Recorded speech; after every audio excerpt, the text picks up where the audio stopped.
What's up, San Diego, and a happy Tuesday to everybody out there in America's finest city. I'm Braden Surprenant. This is the Braden Surprenant Show.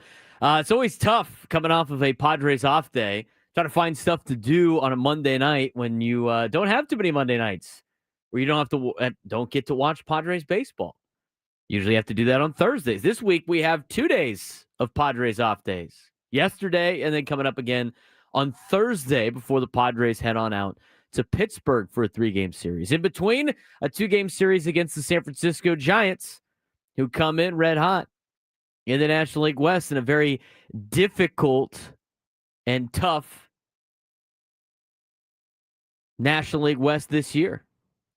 Is today a measuring stick for the San Diego Padres? We'll dive into that later on in the show. I don't know too much about a measuring stick when you have a handful of your core out. Now, that being said, the latest report that we have gotten, and we won't know until they make it official or make a roster move, but it does sound like you might be able to see Luis Arraez and Jason Hayward in the lineup tonight for the San Diego Padres, which would be great. At least see them activated. Because when you lose one player, you're not just using one player. You're losing multiple players. We talked about that a little bit yesterday, and we could talk about more later, but it's not just one player. Losing Jackson Merrill in your order is not just losing Jackson Merrill, but you're losing Jackson Merrill, and all of a sudden it's a reshuffle of everything else. And you get different at-bats out of different players. You're asking other players to do different things. You got Tyler Wade now playing in center field. You got to move different spots around. You got guys playing every day that shouldn't be playing every day. It takes them out of what they're designed to be on the team and kind of takes away from the whole mantra, and I love this phrase, from the late, great Tony Gwynn, know who you is. And there's a lot of guys that have to play to a level that's not who they are because that's not what they were put on the team to do. And so when you bring some people back and bring some players back, it's gonna heighten everything else for everybody on the roster. It's a big reason why we keep bringing up all those numbers of a slump for guys like Machado and Bogaerts and basically everybody besides Fernando Tatis Jr. because he's an MVP candidate. He's a freak, so it's a little bit different for him. But for normal baseball players, when you start taking players away from them, I don't care how good you are, it's going to affect the overall construction of the team. It's going to affect the overall performance of the team. So you talk about losing Jackson Merrill. Well, not only is it just one player that affects everybody when they go down, that turns into multiple problems when you have 4 of those players on the injured list. Now, 3 aren't the most notable. Arraez, Cronenworth, and Merrill, but you also have Hayward and Lockridge. So I consider that kind of 4 collectively. So you multiply those problems by 4, and you got a catastrophic situation for the San Diego Padres. Everybody that has laid out in articles about other teams that are missing players, the level of missing is a little bit different than what the Padres have to go through. And again, they're not going to make excuses, nor should they. But you look at who the Padres are missing and who everybody else is missing, the other teams can overcome that, I think, a little bit better than a team like the Padres, who have a very top-heavy lineup that we knew about going into the season, in which Precota's preseason rankings, had the Padres around 82 wins, just under 85 wins. I think a lot of people missed that after the 7-0 start that the Padres have had. And I'm not saying you should settle for that. Absolutely not. They've set the bar high, and I think the Padres can play at that level. But again, some perspective on the situation. They're still in a really good spot. It's still April, and they got to be able to overcome and kind of ride the storm right now. And then once they start getting people back, it's going to be a little bit different. I think you get that again tonight with Luis Arraez. I also think you get that again with Jason Hayward. I mean, I don't think a lot of Padres fans were sitting there going like, God, I can't wait for Jason Hayward to come back. But that's just where you're at right now. I mean, you could stomach Jason Hayward being a platoon player, but you weren't expecting guys like Oscar Gonzalez and Tyler Wade, who've actually done a serviceable job for the Padres in filling in, and Gavin Sheets, weren't expecting them to be everyday players. And you know what they're not? They're not everyday players on playoff teams. They're just not. That's just who they are. So when you get some of these players back from injury, you're going to get more players that could be and live by the philosophy of know who you is. Let Gavin Sheets be a platoon player. Let Oscar Gonzalez be a platoon player. Let Tyler Wade be a defensive replacement late and pinch hit late in the game or pinch run late in the game. I mean, let these guys be what they were designed to be for the San Diego Padres. And I'm curious to see what some of these roster moves are going to be if Arias and Hayward come back, because there's a couple of players that have actually done pretty well coming up from AAA or do not make the Major League roster that have done better in the absence of some of the starting players. Now, I'm not saying that they're better than the starters, because they're not, but they're definitely better than some of the backups that have been and have made the team, or should I say made the team, out of spring training. You know, are you going to try to put Tyler Wade through waivers again? I don't think so. I think he's done well enough. He's got to stay on the big league club when guys start coming back.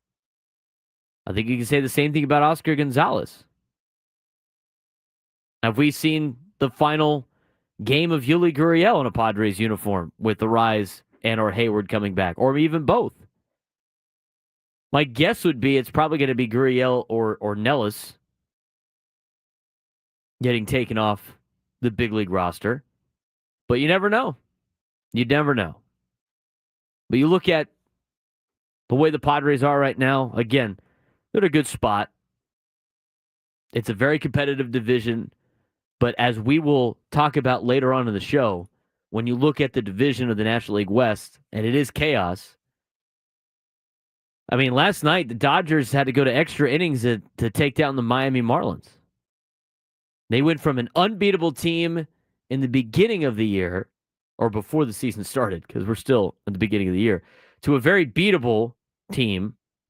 They had a 4-team race here in the National League West. A big question after April takeaways, and we'll dive into that when we come back. Are the Dodgers still the team to beat, or is the West up for grabs? I think it's an interesting question. I think it's still hard to say that Los Angeles is not the team to beat, but you look at the team that's coming in this week for 2 games, the San Francisco Giants. They've played very well. They've played extremely well. I don't know if they can sustain it, but they've put the pressure on everybody else in the division. Arizona's played really well. You know, both Arizona and San Francisco have their problems. San Francisco's getting a lot of good play out of players that who knows if it's sustainable or not. Arizona is getting their starting pitching depth tested already to start the season. San Diego Padres are getting their depth tested this season. And even, I mean, to be honest with you, even the Los Angeles Dodgers, I mean, their pitchers year after year just drop like flies. I mean, if you look at the list of their players, specifically pitchers that are on the injured list or not pitching, Shohei Ohtani, not on the IL, but he's not pitching. Blake Snell, Tyler Glasnow, Clayton Kershaw, Tony Gonsolin, Gavin Stone, Emmett Sheehan, River Ryan, Blake Trinan, Michael Kopech, Brusdar Graterol, Kyle Hurt, not Kyle Hart, Kyle Hurt, Michael Grove, and Edgardo Henriquez. That's an insane amount of players not playing for the Dodgers and pitching for the Dodgers. I mean, what a problem they have for pitching. They were able to overcome it last year and win with a bullpen, but you continue to have guys drop like flies. That's good news for everybody else in the National League West. Good news for everybody else in the National League West. So the Dodgers are dropping pitchers like crazy. The Padres' main core is in shambles right now with injuries, but they're coming back. Arizona's getting their starting pitching depth tested, and the Giants are continuing to get a lot of breaks go their way. Did you see the way the Giants won over the weekend against the Rangers? They won on a walk-off Little League home run on an absolute circus that came to town with the Texas Rangers in the infield. So with all of that circling, there's no dominant team right now in the National League West. It is, in fact, chaos after 1 month of play. And we're going to talk more about that in just a little bit as we look at some of the April Major League Baseball takeaways. I think there was a good article written by AJ Cassaville about panic versus perspective when it comes to the San Diego Padres. So we'll talk about that at 10:35. We'll take a look deeper into the National League West and what has been a reason for the success of all the teams in the NL West and what kind of division race is going to shake out. Some biggest surprises and standouts in Major League Baseball over the first month of the season. We'll take a look at some matchups to watch for in the NBA first round as it continues a little bit later at 12:30. And then again, Padres facing their first true test of the season, especially in the division. And that will be the preview coming up in the 1 o'clock hour, talking about the Giants series.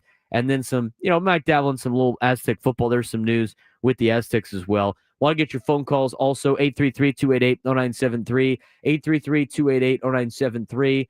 But when we come back, 4 biggest takeaways you can pull from the Major League Baseball first month of the season in the month of April. Coming up next on the Braden Surprenant Show, San Diego's #1 sports station, 97.3 The Fan.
10:17, just getting started on the Braden Surprenant Show. San Diego Someone Sports Station 97.3 The Fan. Got biggest takeaways from the month of April in Major League Baseball. We want to dive into, and obviously the number one topic I think that involves the San Diego Padres. I think there's one, and then I think there's a two, and then I think there might be a three. The other one is not really, it's not really Padres related. In fact, I should probably just start with that one. Aaron Judge is chasing 400. 400 in terms of his batting average.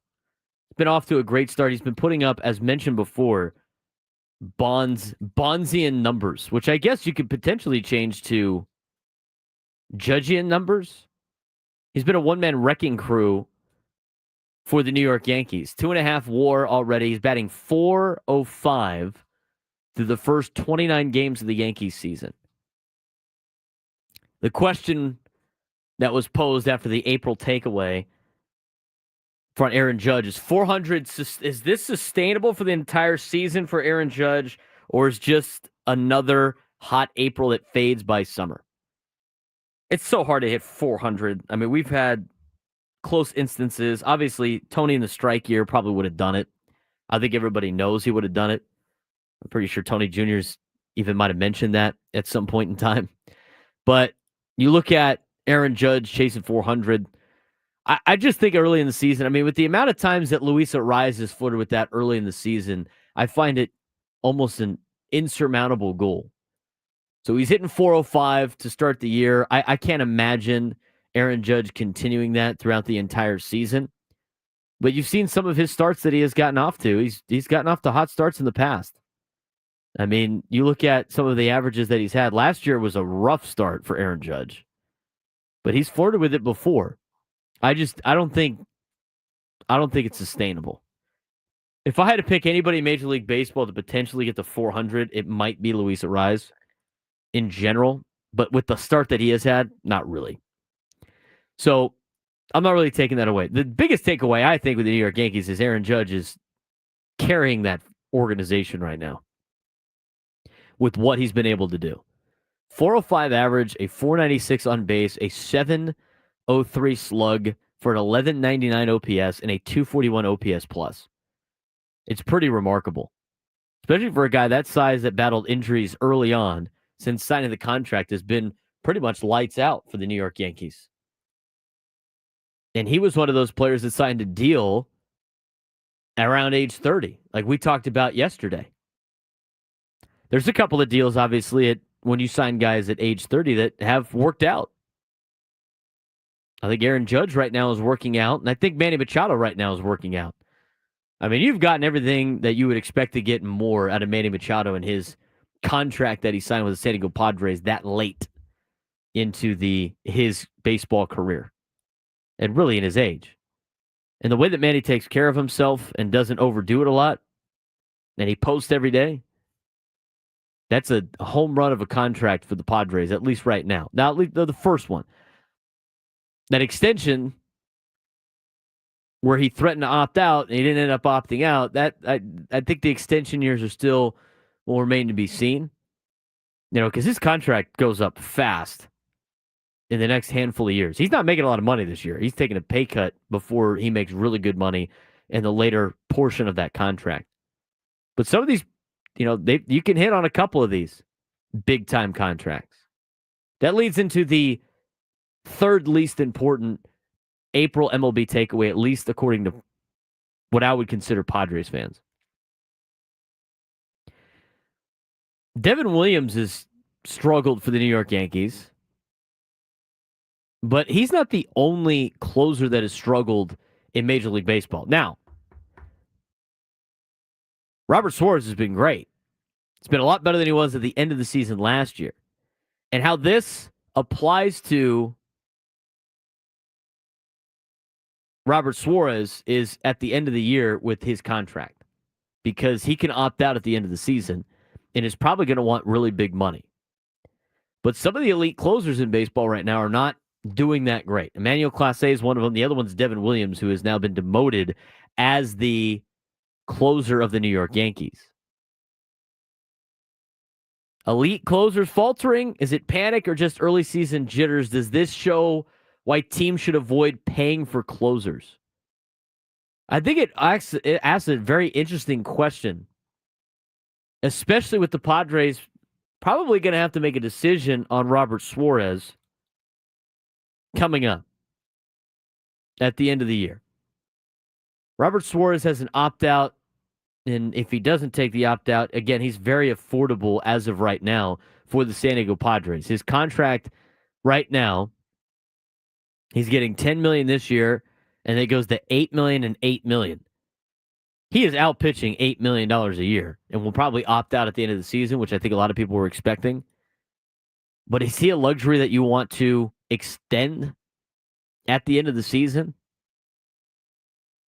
I mean, Edwin Diaz right now, who got big contract money, has a negative WAR and has a 4.5 ERA in the 12 games that he has pitched in. He's got 7 saves. He's making big-time money for the New York Mets. He hasn't really been the same since he got hurt in the World Baseball Classic, but Edwin Diaz signed a 5-year, $102 million deal. He's making $21.5 million this year, 18.5 next year, and 18.5 in 2027 as a closer, and that's the numbers he is off to so far in 2025. Last year he was okay, a 3.52 ERA, but not a dominant closer that you would expect with the contracts that is signed, that was handed out. Josh Hader, a little bit different than the aforementioned players before, but Hader is doing a lot better than everybody else is. But again, a big contract to a closer, where the Padres have had really good contracts with their closers. Or should I say, have had a really good track record with their closers. They've been able to just flip it through over and over again and continue to find good pitching. I don't know why teams should. I don't know why it's worth paying a closer that kind of money in this day and age of Major League Baseball. I mean, Devin Williams got a good contract from the New York Yankees, if I'm not mistaken. I think the Brewers traded him, but so they don't have to worry about paying him too much. He's making 8.6. He'll be a free agent at the end of the season. But paying closers, I don't think it's that great of a business decision. So I'm sure we'll have this conversation later in the year when people are loving what Robert Suarez is doing until he starts asking for $20 million, as is his right. But it might be a thanks for the memories and move on kind of situation. Those are the two stories that are takeaways from the month of April that have the least impact on the Padres. The next best one, I think, is the Cubs.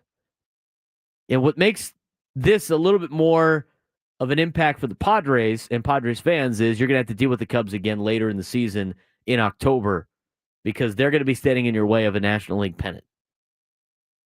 Is their offense legit, or is it a fluke and sign of the true, or a sign of a true playoff contender? I think their offense is legit. I don't think it's just a 1 month small sample size. I mean, they are raking at the plate. They got to be one of the most dominant offenses in Major League Baseball. And why I don't think it's a fluke, out of all the teams in Major League Baseball, they put out a graph that showed how many games that they have played against teams below 500. The Cubs had 0 listed.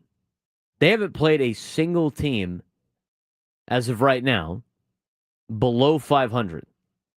Every team that they have played is above 500 right now. And they're legit mashing against some of the top teams in Major League Baseball. Now, their bullpen is very, very suspect, as you saw with the Dodgers play in Chicago. But they're a problem that you're going to have to deal with eventually later on in the season. Good thing the Padres split with them early on. A good takeaway from the first month of April for the Padres, splitting with the Cubs.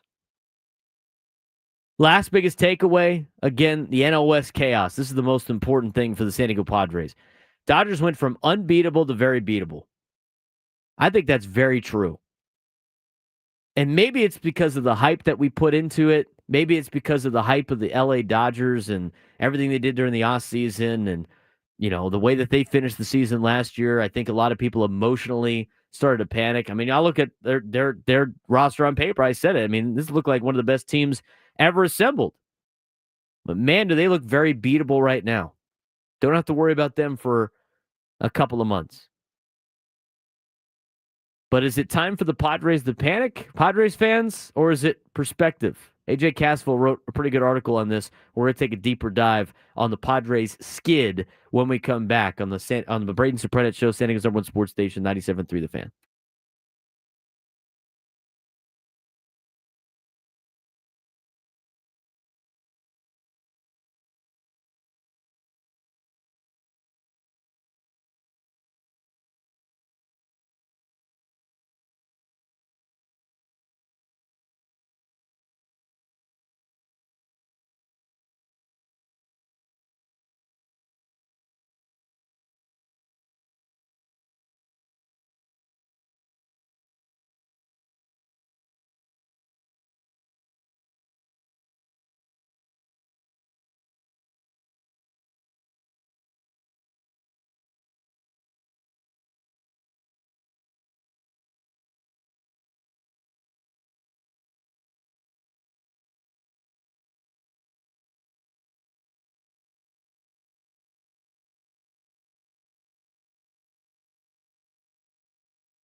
This hour of 97 through the fans brought to you by Robert Half. At Robert Half, we found that 67% of companies want to increase contract talent. That's why our recruiters' expertise and award-winning AI work quickly to find the skilled candidates you want. At Robert Half, we know talent. Visit roberthalf.com/talent today. Some of the one-liner jokes in the chat today have been hilarious. on some of the Padres players, on just little things. I've seen a couple of good ones. I don't know if I'm going to repeat them, but they've been pretty funny in the YouTube chat. Everybody on the YouTube, go out there and give us a like on the show. We really appreciate that. It really helps us push everything out to other potential Padres fans that might not know about our show. Again, give us a like if you're on there. We greatly appreciate it. I want to let you know you can follow me on social media at B_SURP, at BSURP. Follow me on X, follow me on Instagram, follow me on TikTok. Yesterday I posted, and it was pretty cool. The care package, or basically swag box, that I got from TCU baseball, which was unexpected. I went down yesterday. USD played Santa Barbara in baseball yesterday. On a Monday, it was weird, kind of a weird turnaround, but UCSB was in town over the weekend to play UCSD, and the Tritons took 2 out of 3 from the Gauchos. And instead of traveling up on Monday or Tuesday, or Monday, really, and then coming back Tuesday to play a Tuesday night game, UCSB decided to play USD on a Monday. And the Toreros, who came back from Spokane, took 2 out of 3 from Gonzaga to put themselves in first place in the West Coast Conference. Got in super late last night at like 12:45, or the night before, whatever it was. And so they played this game, and both teams were just struggling for players, of, just because of the quick turnaround on a Monday, 4:00 game. So the game went well. UCSB won. Highlight of it was Nick Suspenzi, who is a junior pitcher for the Toreros. Doesn't get a lot of opportunities to pitch. Got to pitch yesterday, and since they lost their DH with a couple of roster moves that they made in-game, he had a hit, and he got his first ever D1 plate appearance, and he had a double down the line that scored a run, which was pretty cool. But anyway, that being said, went down to the clubhouse, and the equipment manager for USD, Pat Murray, has this box in his hand, and he walks over. He's like, TCU finally came through. And I was like, what? He's like, yeah, they sent you, we asked for some gear for you, and they sent a box full of TCU baseball swag, which I thought was super cool, super nice of them. I get this box. It's got like 5 hats in it. It's got this cool sweatshirt that I'm wearing. If you're watching on YouTube, get the mic in the way. The Ranas Cornudas gear, with their Spanish heritage stuff. And so they sent all this gear that I opened up on my social media yesterday. It was pretty cool. So a big thanks to Pat Murray at the University of San Diego, their equipment guy, for making the exchange with TCU baseball. So I happy and proud Horned Frog alum can rep the frogs out here in San Diego. So I thought it was a very nice gesture. I wanted to give him a shout out today for doing that. I told some of the personnel I know at TCU to thank them tonight when they play a game on a Tuesday night, but super cool of them to do that. But anyway, I posted on my social media yesterday. But again, you can follow me on social media at B_SURP.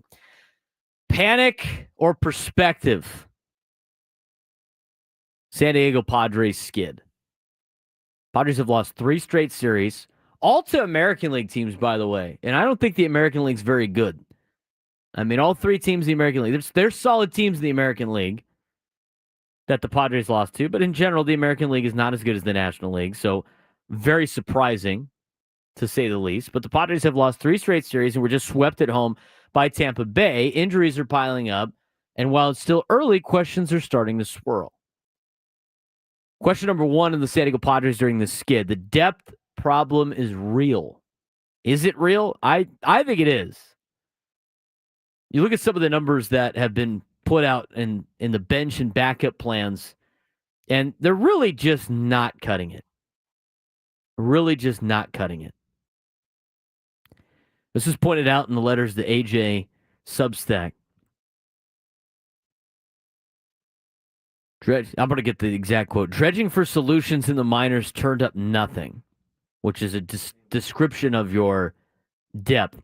Padres brought up Connor Joe, Tirso Ornelas, and Mason McCoy, who have combined for 28 plate appearances, accruing 1 hit, 11 strikeouts, 2 walks, and an OPS of 0.146.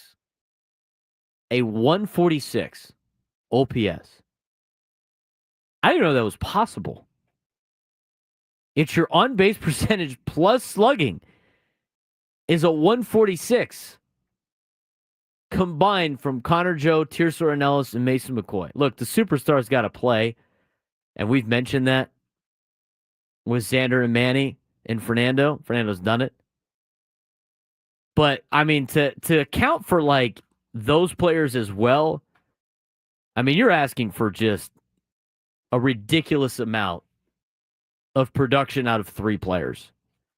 When you have the bottom half of your order and guys that are supposed to be depth in the organization providing a 1 hit, 11 strikeouts, 2 walks, and an OPS of 146 and 28 plate appearances. It was laid out. We've talked about the overall numbers. We haven't talked about the team numbers when it comes to the Padres and their depth. This cascading effect, quote from the letters to AJ Substack, can't be overstated. It bears out in the statistics. Since Merrill officially went on the injured list on April 7th, I gave you all the individual numbers. Here are the team numbers. The Padres have played 18 games without Jackson Merrill and scored the 5th fewest runs in baseball over that span. The 5th fewest runs, with a team batting average of 238, an on base of 305, 125 strikeouts, 55 walks, 16 homers. Again, some of those numbers have not been that atrocious. Until Luis Arraez went down. And since Luis Arraez went down, the San Diego Padres have been the worst offense in Major League Baseball. I'm going to say that again. Since Luis Arraez has gone down, the San Diego Padres have been the worst offense in Major League Baseball. Mind you, by the time Arraez went down, Cronenworth was already out, Hayward was out, Lockridge was out, and Merrill was out. So this is just like the icing on the cake. But since Arraez went down, the Padres have scored 9 total runs, which is the worst mark in baseball. They've gone 1-5. They have hit a $167 at the plate with a 237 team on base percentage, a 233 slug, and a 471 OPS, 2 homers, 9 RBIs. 180 at-bats, 200 plate appearances. That is insane. That's how much of the injuries have hurt the San Diego Padres. And you look at depth and you look at trying to be the next man up, I mean, utterly ridiculous. The numbers that have been put up by the Padres. Again, the stars got to shine, but you got to get some type of production out of your depth. I mean, Jose Iglesias and Tyler Wade have been serviceable, but they're being used every single day for players that are not everyday players. You are continually getting poor production from catcher, DH, and left field. Those are problems that are going to stand for the Padres even when they get players back. Those were already holes in the order when you started the season. Again, you can stomach the catching position only hitting 200 if you got other positions in baseball, other positions on the roster putting together offensive production. If you're going to view the catching position as a defensive-only position, that's fine, but you got to get some production in left field. You got to get production at DH, and that is a problem even before all these guys were out. Xander Bogaerts, obviously, with his OPS being at 662 and consistent struggles in clutch spots, has been a concern for the Padres. His production has dipped since joining San Diego. It's the opposite of what they expected. He's got to be a lot better. And after the first month of the season, even with the slump, question can remain to be seen. Can this team actually win the National League West? Dodgers are a machine. Padres set a bold goal to win the division, but is it realistic now? I still think it's realistic just because the Dodgers have a lot of problems too. They've had significant injuries to their pitching staff, and the Padres, as long as they hang around until they get healthy, with a lot of time left in the season, they could put it together.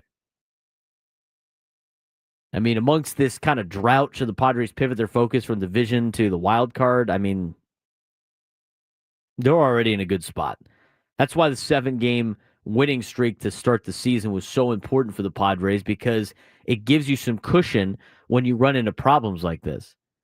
It's very rare that teams have to deal with this for a significant amount of time. And again, with Arise coming back tonight, and with Hayward expected to come back tonight, and hopefully Merrill on the horizon, Jackson Merrill and Brandon Lockridge were both playing in Arizona, having some at-bats. Merrill didn't look like he was still running. He didn't look like he was running to first base yet, but he was having live at-bats, which is good news. But if you can weather the storm here in the next week or so, and it's been tough. I mean, it's hard to weather the storm when you're scoring 9 stinking runs. They just can't lose too much pace. Manny Machado's on a cold stretch. I'm not worried about Machado being on a cold stretch. When is he not on a cold stretch at the beginning of the year? 5 for 32 recently, but he is hitting the ball hard. He did have a home run get taken away on Saturday. And we've seen this before. He always gets hot during the summertime. So I'm not overly worried about Manny Machado's cold stretch during this time. It's just unfortunate that it seems like everybody's on a cold stretch at the exact same time. Now, a lot of it has to do with the fact that the bench pieces are just not very good in general, and now they have to play every day. They're better as bench pieces. And so when you have bench pieces playing every day and you have minor leaguers as bench players, it's not going to end well for your offense. It's definitely not going to end well. You look at the core offense when healthy. Padres still rank top 10 in WRC plus in Major League Baseball and top 5 before Luis Ariza's injury. I mean, that tells you just how great the Padres were before some of these injuries started to happen. I mean, think about the numbers I just said since the injuries have happened to the stars. Just think about that for a second. So, with the Padres scoring the 5th least amount of runs since Jackson Merrill got hurt, and scoring the least amount of runs since Arise went down, they are still top 10 in WRC plus on the season. And before Arise went down and they only scored 9 runs over the last week, they were top 5 in weighted runs created plus. Think about how high-powered that offense is with all those players if their abysmal showing of offense in the last 18 games still leaves them in the top 10 with run production. It's still a top-tier lineup when it's at full strength. Arise, Hayward, Cronenworth, and Merrill should be back soon, which resets the bench. And when you start adding these players back, it starts adding to other spots in the lineup and lets guys go out there and do what they do. You look at the playoff outlook for the Padres, it's still solid. I know everybody wanted thought the sky was falling the last couple of days. And you're going to have to grind through it until you start getting everybody back. And hopefully Arise is a little bit of a spark today for the Padres against the Giants. But with the early start to the season and starting the season 7-0, the month of April gave them a cushion for the end. The beginning part of April gave them a cushion for the end of April. And even with the National League West being tough and the wild card obviously being difficult with the National League being a loaded league, postseason expectations are still valid.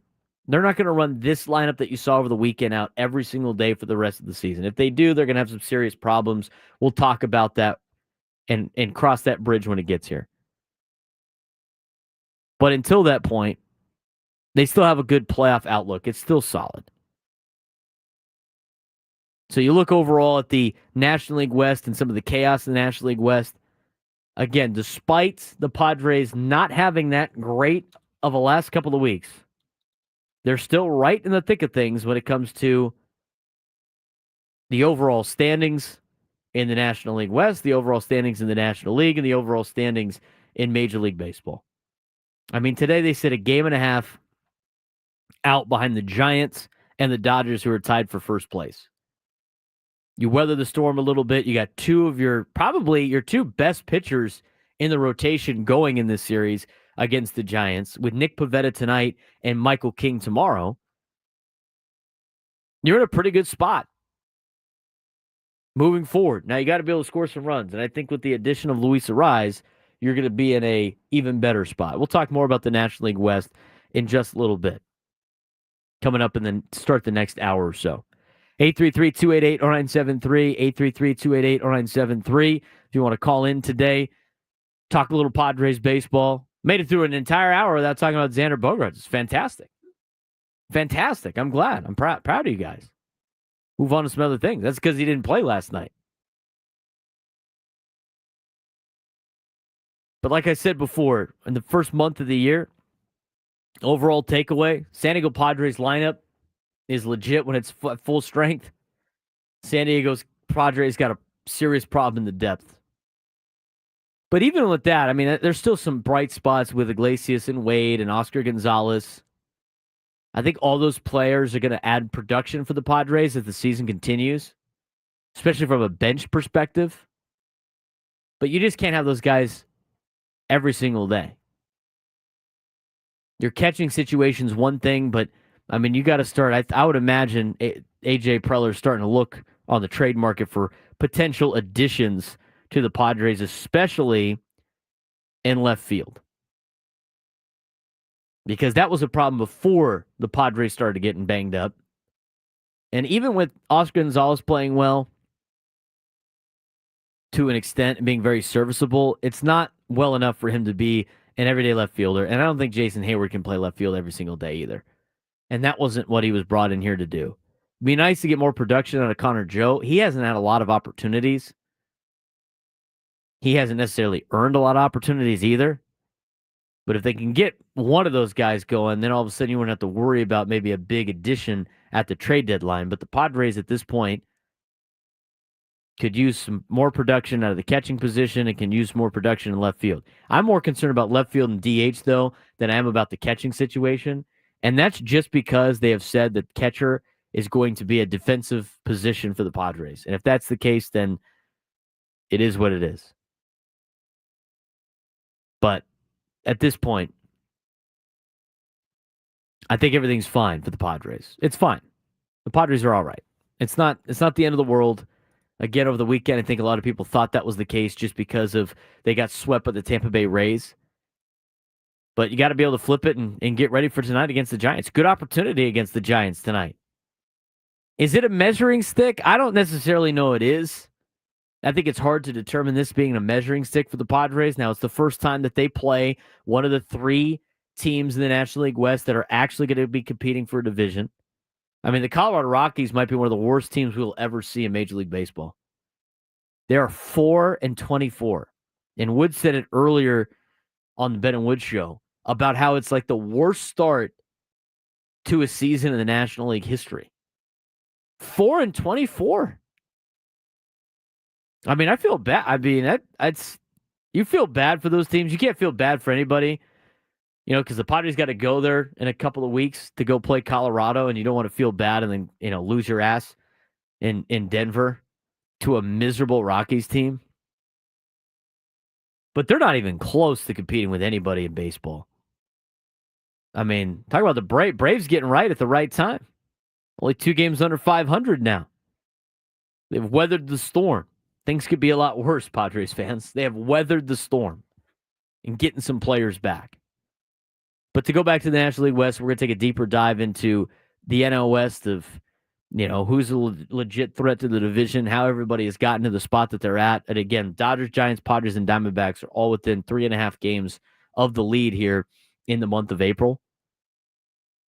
Padres played the division already once. It's against a team that's not going to be competing for a division title in the Colorado Rockies.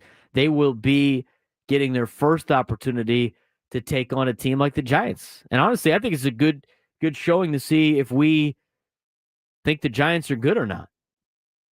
I mean, what has the Giants done to flip everything? I mean, what's been the major difference? Their big signing is Willy Adames, and Willy Adames has been a major disappointment for the Giants early on in the season. Major disappointment. Is it Jung-Hoo Lee? Is it Buster Posey leading the charge? I can't wait to see this coming up for the next 2 days. Problem is, you wish you were at full strength, but you're not. So let's see what the Padres backups have against the San Francisco Giants, and a deeper look at the National League West on kind of a snapshot 1 month in. 1 month into the season. NL West has 4 teams above 500 and 3 playing at a 600-plus clip. Dodgers expected to dominate. Padres, Diamondbacks, and Giants all emerged as legitimate threats. This is going to be a 4-team race. What did April tell us? We'll talk about that to start the next hour. Braden Surprenant Show, San Antonio Sports Station, 97.3 The Fan.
Hour number 2, Braden Surprenant Show, talking Padres baseball, talking NL West chaos, talking MLB. Got a lot of baseball talk for you today. If you want to join the show, 833-288-0973, 833-288-0973. Think about the NL West chaos. Give me a phone call. See what you got. I want to talk about the NL West in particular. We got 1 month in. So today's kind of like a recap of the first month of the season, even though we are not, tomorrow's the last day of April. So we still have 2 more games left of April, but a lot of people are putting out their April recaps, if you will. And kind of like after 1 month, here's what we got. After 1 month, here's what we got, to a lot of different things in Major League Baseball. We're going to talk more about like some big surprises and standouts in MLB. We're going to talk a lot about the NL West again here in this hour. A lot of players around baseball who are all-stars, could potentially be all-stars, disappointments after the first month. I mean, there's a lot going on in Major League Baseball that we're going to keep you updated on as we've been focused more on the San Diego Padres, obviously. Let's talk about the National League West. A month into the season, NL West has 4 teams above 500, 3 playing at a 600 clip. Well, the Dodgers were expected to dominate. The Padres, Diamondbacks, and Giants have all emerged as legitimate threats. Each team has been powered by unique strengths, and all face pressing concerns as the grind of the season begins. Here lays out a couple of kind of questions about the division. And again, some of these are a little bit difficult to answer when you got the Padres kind of banged up where they're at. But number one is, and it involves the Padres, are the Padres a legit threat to win the division or just dangerous playoff team? We talked about it in the last segment.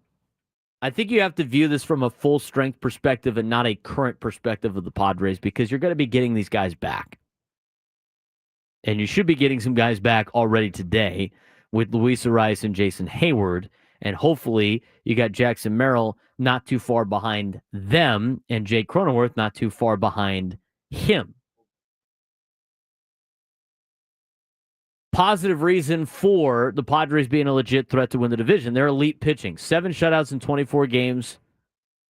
Pitching staff's been electric. The bullpen's been fantastic.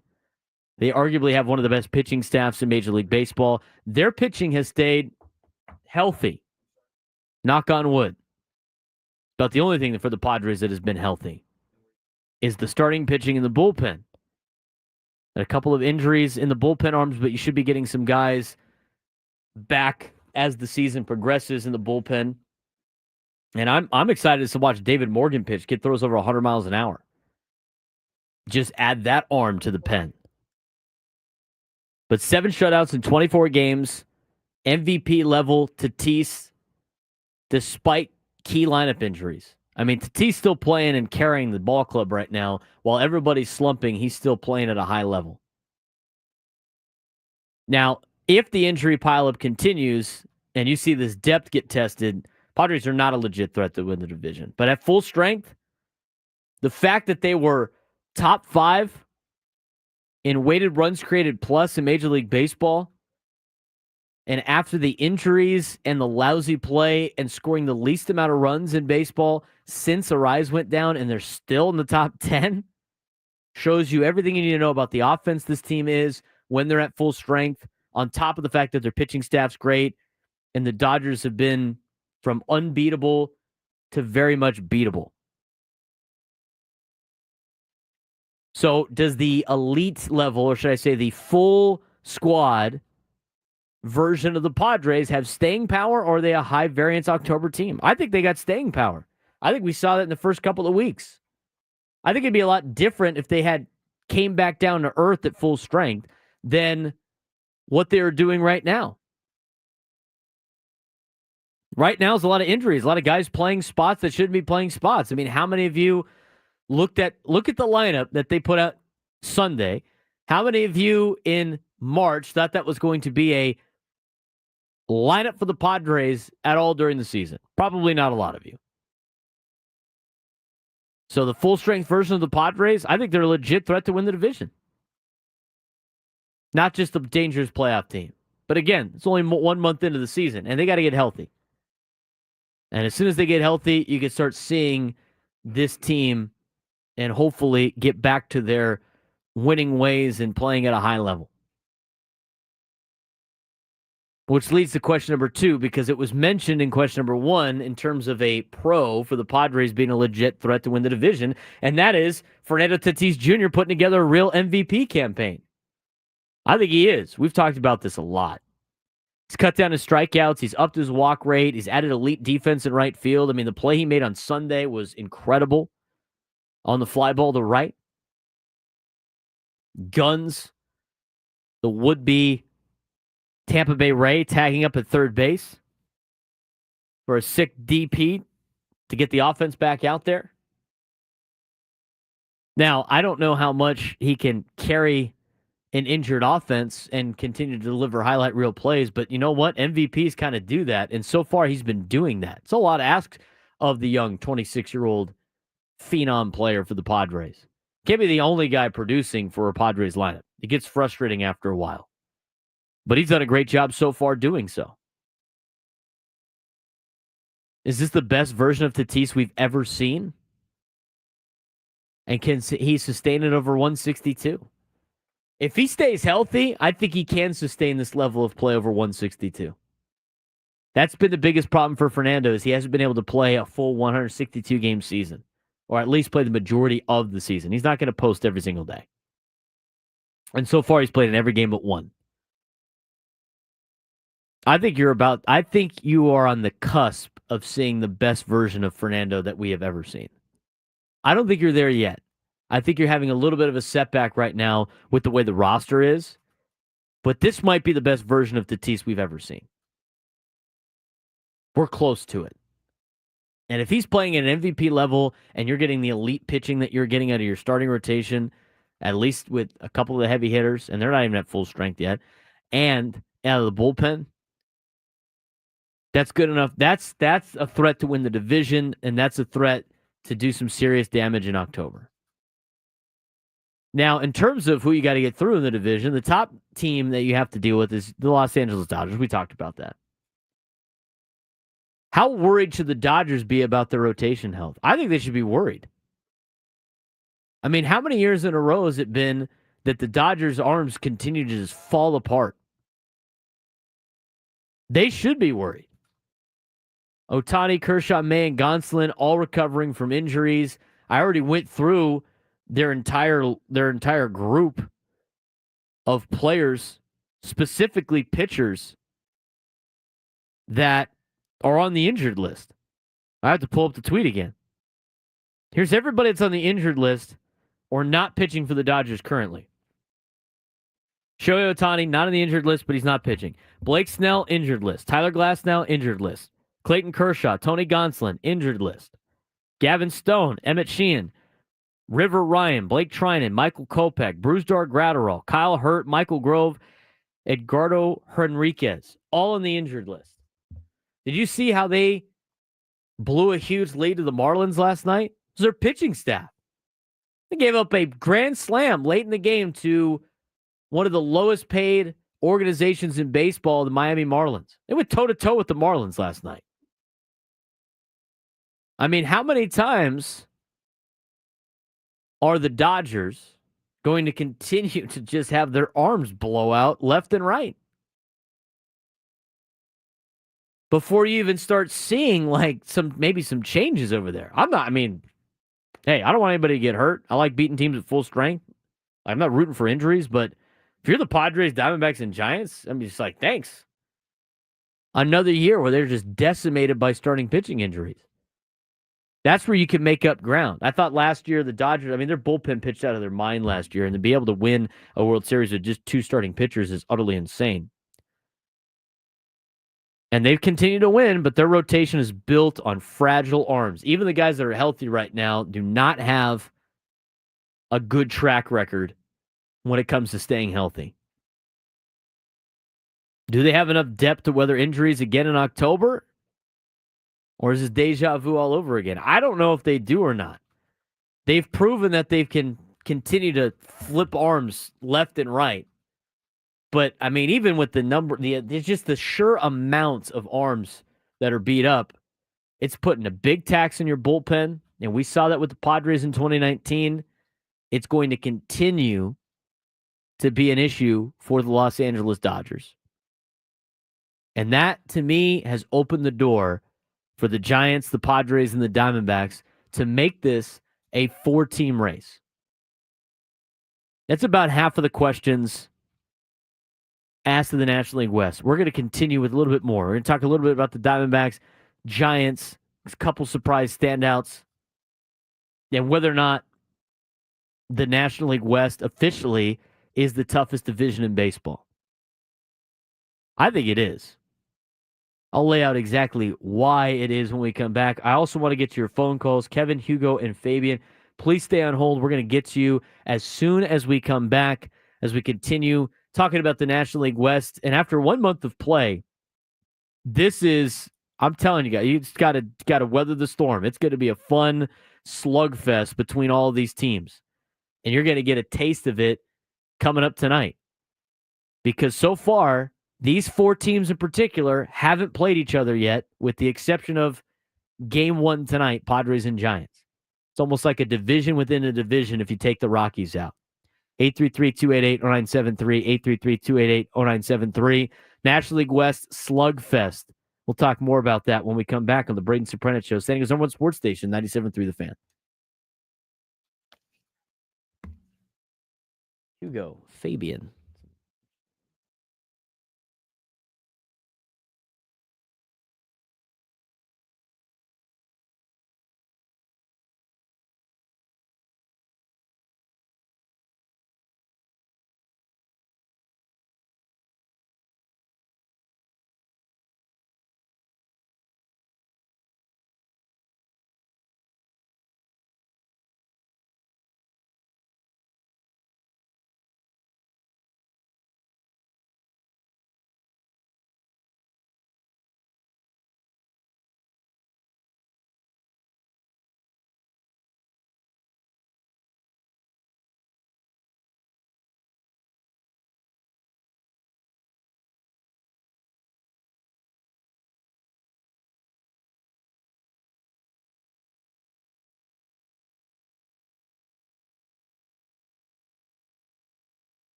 Braden Surprenant Show. Baseball coverage on 97 through the Fan, presented by T-Mobile. Head to T-Mobile.com and get a great deal on an iPhone 16 Pro. Got tons of baseball talk for you today. Padres off day yesterday. They will take on the Giants tonight at 6:40. Ecowater SoCal Padres pregame show with Sam Levitt at 5:40. As we have a two-game series against the Giants. Night game tonight. Day game tomorrow. Tomorrow, I will be doing my show live at the Loft, top of the Western Metal Supply Company building, before Sam Levitt. So if you're going to get there early, come up and say hi, talk to us, talk a little Padres baseball. Hopefully it's for a Padres two-game sweep over the San Francisco Giants.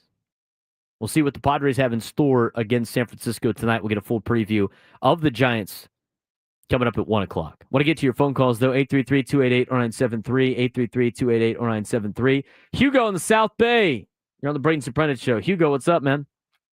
Hey, thank you for answering, man. Enjoy your show. I appreciate it. I just wanted to say about the NL West, the strongest in in all the leagues. And the other thing is I wouldn't panic. Right now they're in pace.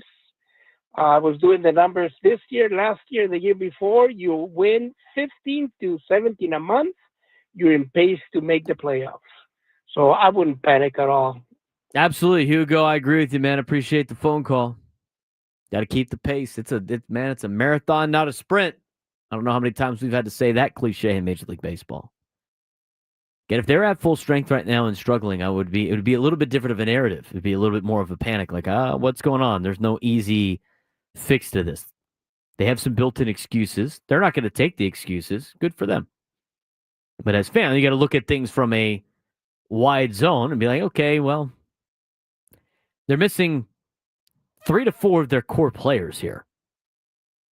And they're expecting the other 3 to carry the team, and 2 of them are in a slump, and 1 is trying to do it by himself. I mean, it's a tough ask for everybody on that club. It's a tough ask for a lot of those guys that are not everyday Major League players to go out there and play like an everyday Major League player.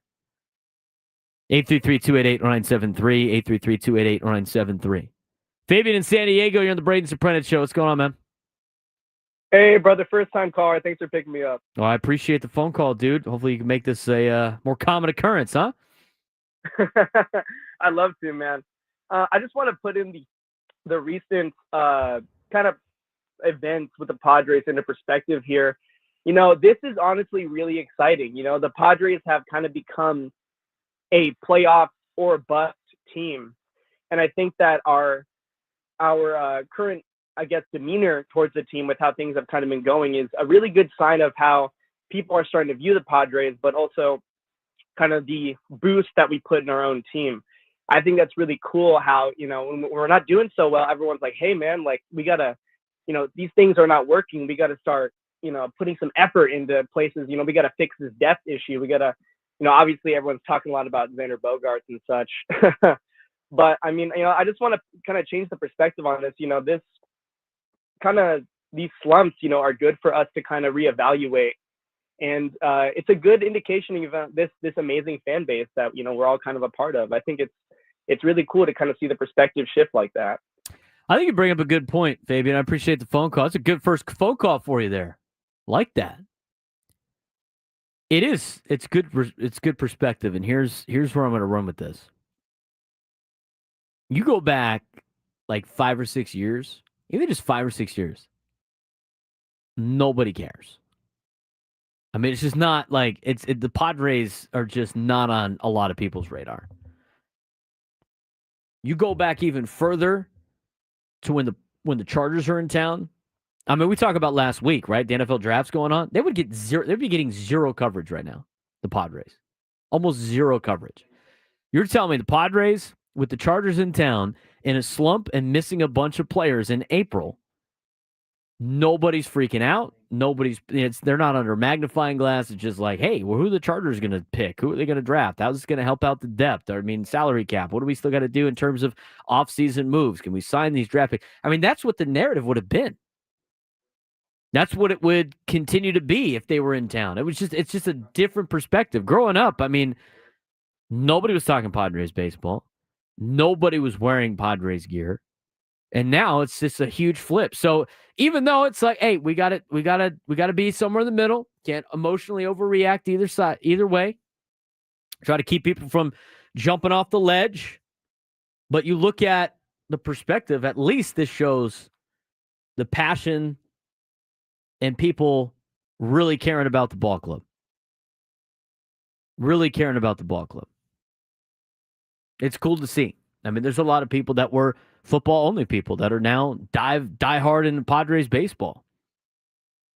You see the town getting behind the Padres, regardless, if they're good or not. They're there. It's the number one talking point in sports in San Diego. Year-round. I mean, it's year-round, the level of Padres coverage that we have, where in the past it would never be the case. And this is just like, they haven't even won anything yet. But they put effort in their team. They give examples. They try their best and try to find different ways to be successful. They're putting an effort in from the front office and everything like that. You just got to put in an effort, and San Diego comes out and supports like we've always done. So even though we might disagree on the way that things would go about with the Padres and what they should do, at least we're having the conversation. It's a lot better than not having the conversation. Everybody's like, nah, I don't really care. Whatever they want to do. I'm there to just have a hot dog and enjoy the Major League Baseball game. 833-288-0973. 833-288-0973. Rafael in San Diego. You're on the Braden Surprenant Show. What's going on, Rafael? Hey, pretty good. I'm glad I talked to you. I used to listen to you when you were with Quintero, and heard you were so young and you're way, way very smart in sports. Thank you. Yeah, I love your comments, and we were actually there with the Rays this weekend. So I've followed baseball quite a bit, and I was just wondering, the playoffs last year, on your take, when the Dodgers came home, what happened? To me, it seemed like it was something set up for the Yankees-Dodgers to play, because we had the Dodgers big time. Well, Rafael, appreciate the phone call. I don't think there's anything underlining in the game. Padres need to be able to put up runs. Weren't able to put up any runs. And then 24 straight innings. They had the injuries to their pitching staff, too. Padres had a cap. They pitched out of their mind. Their bullpen did. That's very hard thing to replicate. As I mentioned before, the door is wide open for the Padres right now and the rest of the division with the way the Dodgers are playing. And hopefully they don't get super hot during the summertime. But a lot of their stars aren't playing very well up there in LA. I mean, Tommy Edmonds has been kind of carrying the torch for the Los Angeles Dodgers to start the season. 833-288-0973. 833-288-0973. Let's get out to Kevin in Chula Vista. Kevin, you're on the Braden Surprenant Show. What's going on? Oh, man, I pulled a fast one on Adam there with guy calling at the same time. Kevin, what's going on? Ah, he ain't there. I'll put you back on hold. Mike in Claremont, you're on the Braden Surprenant Show. What's going on, man?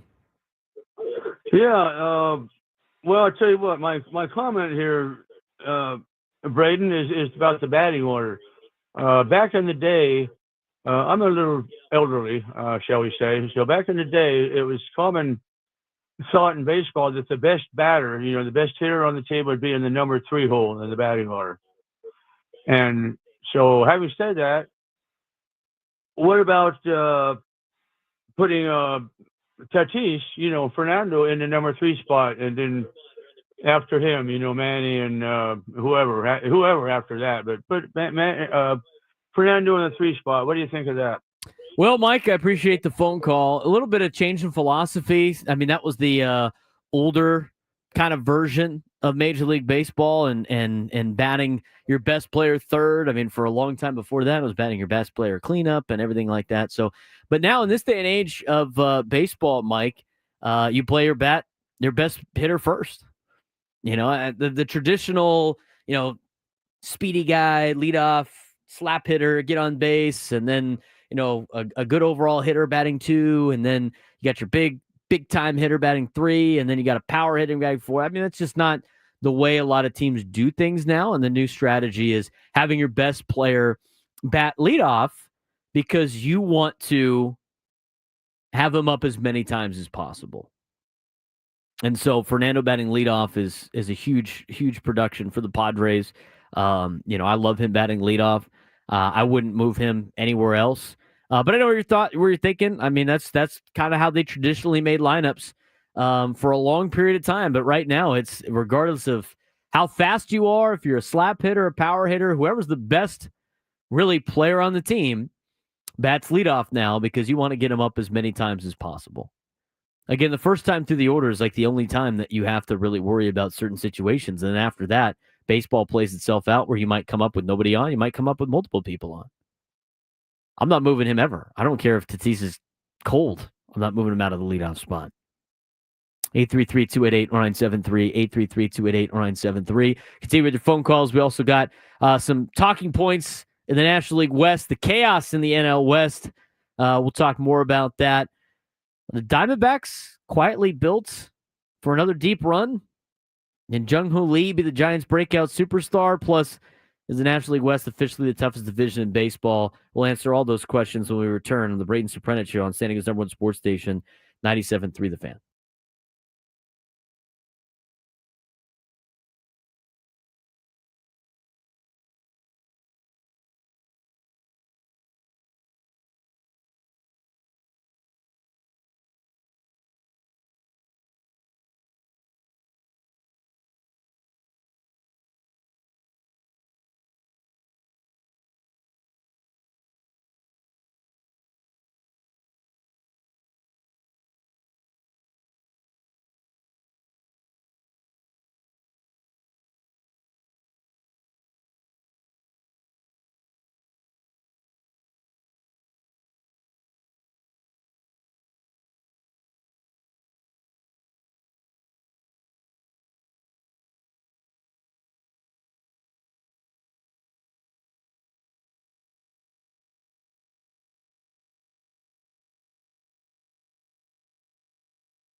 This hour 97 through the fans brought to you by Robert Half. At Robert Half, we found that 67% of companies want to increase contract talent. That's why our recruiters' expertise and award-winning AI work quickly to find the skilled candidates you want at Robert Half. We know talent. Visit roberthalf.com/talent today.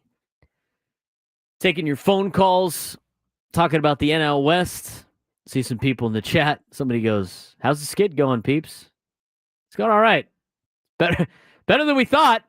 Losing 4 games in a row. Not having a great stretch, but that's why that 7-0 start was so important. And again, it's early. Braves are 2 games under 500 right now. They're going to have a winning record very soon. The Padres on that list that I saw, I don't know if I saved it. But they had a list of all of the teams and games that they had played against teams below 500. Oh, here it is. Number of games played against teams currently below 500, which means not when you played them, but what they are currently. Chicago Cubs have not played anybody that is currently below 500, which tells you everything you need to know about how good Chicago is. Next best team on the list was the Rangers. They've only played 3 games against teams below 500. Mariners 6, Padres and Giants 7. 4 of those Padres games have been against the Atlanta Braves. 2 more wins, and all of a sudden that list drops down to 3, which would be the Colorado Rockies. So perspective again. Padres are playing a lot of teams above 500 right now. They have only played 7 games against teams below 500. The team that has played the most games against teams above 500, the team that has played the most games against teams below 500, the New York Mets. They have played 20 games against teams below 500. Their record is 20-9. Now, they've probably lost some of those games. They're not 20-0 against teams below 500. At least I don't think so. As I check their overall standings against teams above 500, they're 6-3 against teams above 500. They're 9 games. So they have lost a couple. But they have played 20 games against teams below 500. Padres have only played 7. New York Mike, getting the job done, baby. Hey, you're right. I mean, they're winning games. You got to win games. At the end of the day, it's not who you play, it's when you play them. Padres have played 7 games against teams below 500. Again, perspective. 833-288-0973, 833-288-0973. He's here to anger the chat. It's Kevin in Chula Vista. You're on the Braden Surprenant Show. What's going on, Kevin?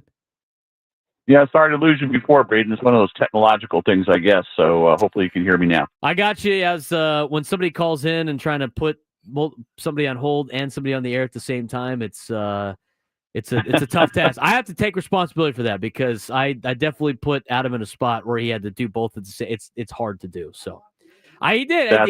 He did the job. But the process, it's a curveball on our end. But anyway, what do you got for me today, Kevin? Many props to Adam. Okay, a few things. You put so many great topics on the table. And aside from that, thanks to all the callers, because everybody, this is a great thing about the callers on this show is most everybody is pretty terrific. And so a lot of great points brought up by everybody. Good for you all. First of all, one of the things that we have to keep in perspective here when you talk about why are we where we at is, we last year when AJ was lucky enough to hit upon home runs on every single acquisition that he made into the dumpster dive, it worked. This year, not so much. And we're there into this mess because we traded away a lot of great talent in return, hoping to get that elusive World Series. I keep bringing this up, Braden, because it's important. In the 10 years or so that AJ has been president and general manager, we've only had, coming out of the minor leagues, one position player being Jackson, the pitcher being Mackenzie Gore, who we now don't have, that have really come out of this farm system to produce. And therein lies a major problem of why we're seeing this dearth right now in depth, is because the farm system of this organization has continually either been shredded or not produced. That is a major problem in my book, because if you're going to be hamstrung by these contracts, which they are, that limits your capability of really putting together a full roster of quality, unless you get lucky in the dumpster dive. So when you say, well, AJ might be on the phone looking for trades, I would say back to anybody at this point, who are you going to trade? Who are you going to trade? And what are you going to get back? That's a problem. And so my other major red or yellow flag, I would say at this point that we've not talked about, is Dylan Cease. Dylan Cease, since he got lit up by the Dodgers last playoff round, has been a bit of an enigma. And I am very concerned about the inconsistencies out of that position in the rotation, because we desperately need an effective Dylan Cease if we're going to make a run at this thing. Well, Kevin, you bring in a lot of good points. And again, when you talk about the roster construction, everything that the Padres have put together, you're right. I mean, there has been a lot of guys coming up from the minor leagues. Now, here's the deal.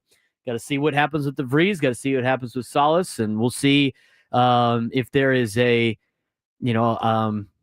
see if those guys can pan out. I mean, they're not going to hit on everybody, but as Kevin mentioned, the best point that Kevin did mention is if you do have these big-time contracts, what offsets the big contracts are young players playing better than what they're expected to be, and kind of offsetting, the contracts of Manny and Bogaerts, especially the last 3 or 4 years of their deals, which you're hoping you get any type of production out of them when they are 39, 40 years old.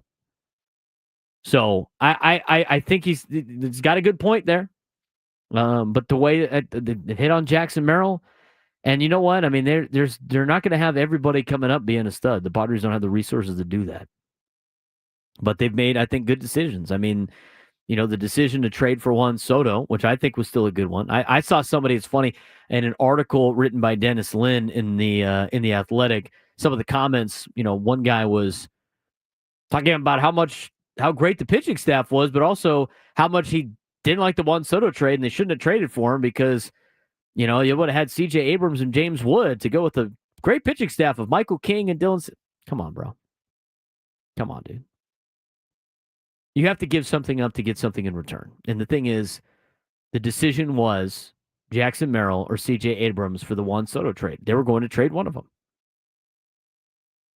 which means you weren't going to keep both of them. I think everybody wants to keep everybody that's good, right? And you go hindsight 2020, but that's not how it works. So the question is not whether or not you would have C.J. Abrams or Xander Bogaerts. The question is, who would you rather have, Jackson Merrill or C.J. Abrams? What's your answer on that? Because that's what it came down to in the Juan Soto deal. Are we going to send off Jackson Merrill or are we going to send off C.J. Abrams?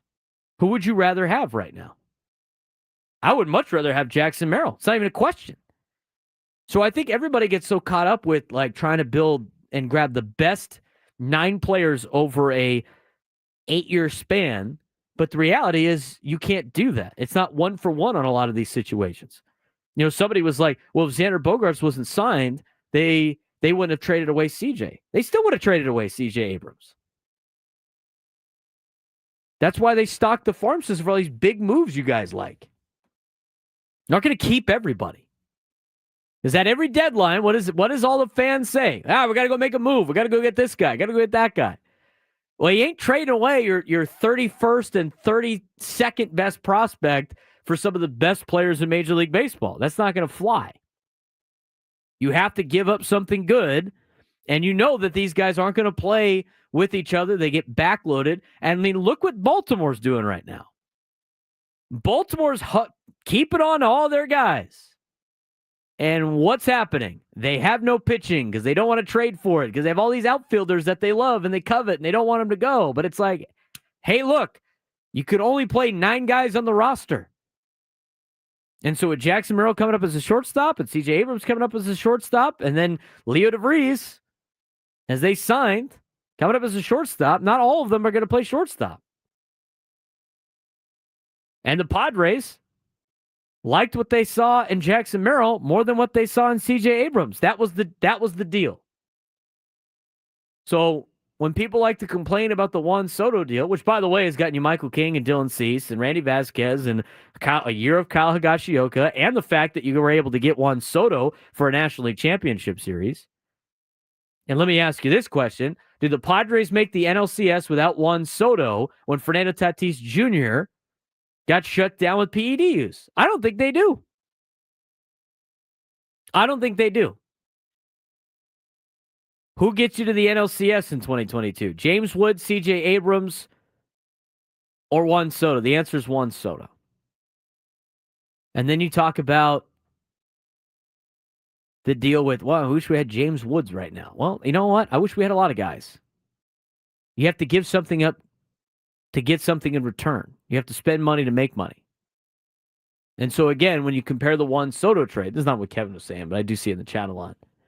Would you rather have CJ Abrams or would you rather have Jackson Merrill? That was the decision they made at the time. I think the decision is the correct decision. It's Jackson Merrill. CJ Abrams could be a good player. I don't think he's better than Jackson Merrill. Does anybody out there think that CJ Abrams is better than Jackson Merrill? I'd love to hear your thoughts on that. Give me a call. Put in the chat. Tell me CJ Abrams is better than Jackson Merrill.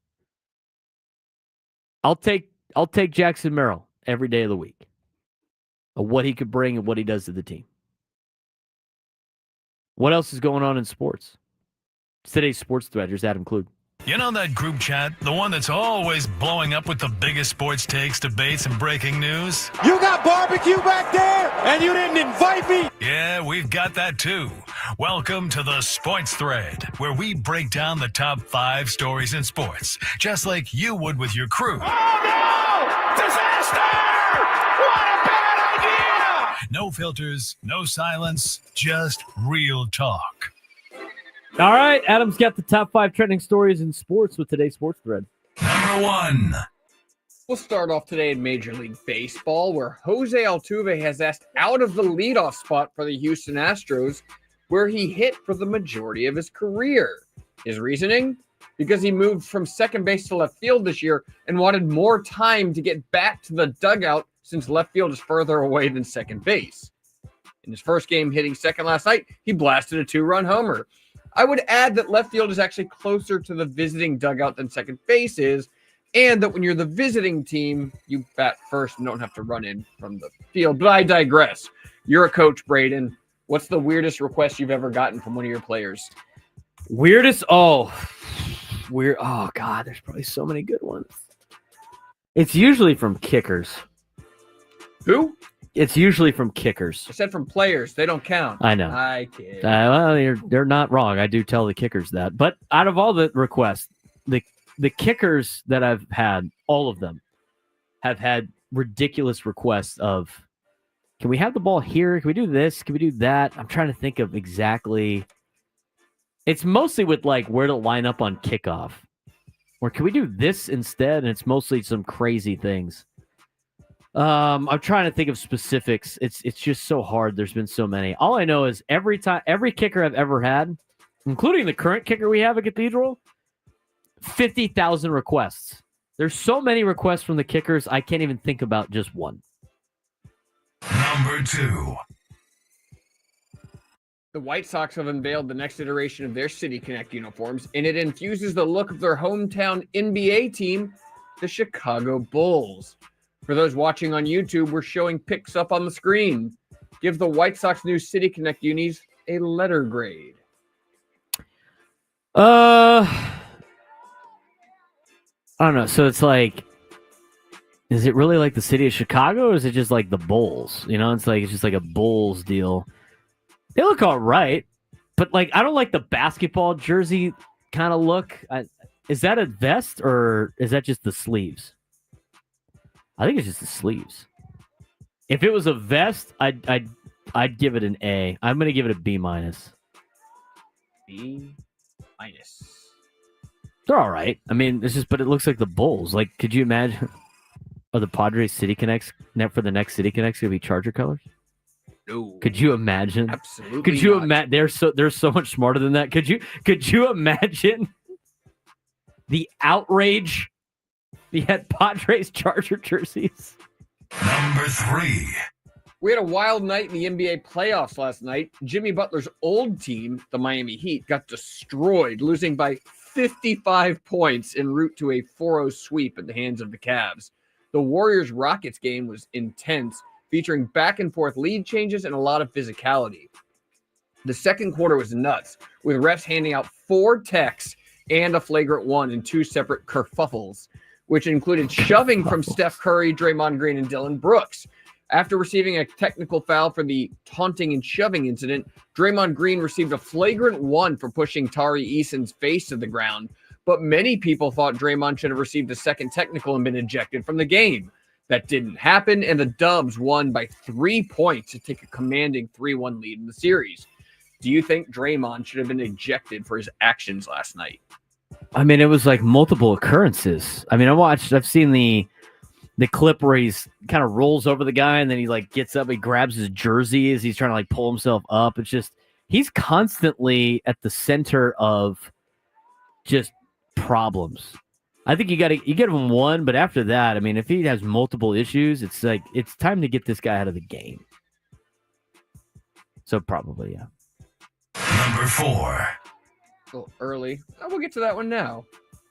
Over to the world of the NFL and sports talk radio, where Bills GM Brandon Beane got a little heated with the Jeremy and Joe show on our Odyssey sports station in Buffalo, WGR 550. Beane came on to the show to discuss the Bills draft and wasn't pleased with the discussions he heard prior to joining the show. Take a listen.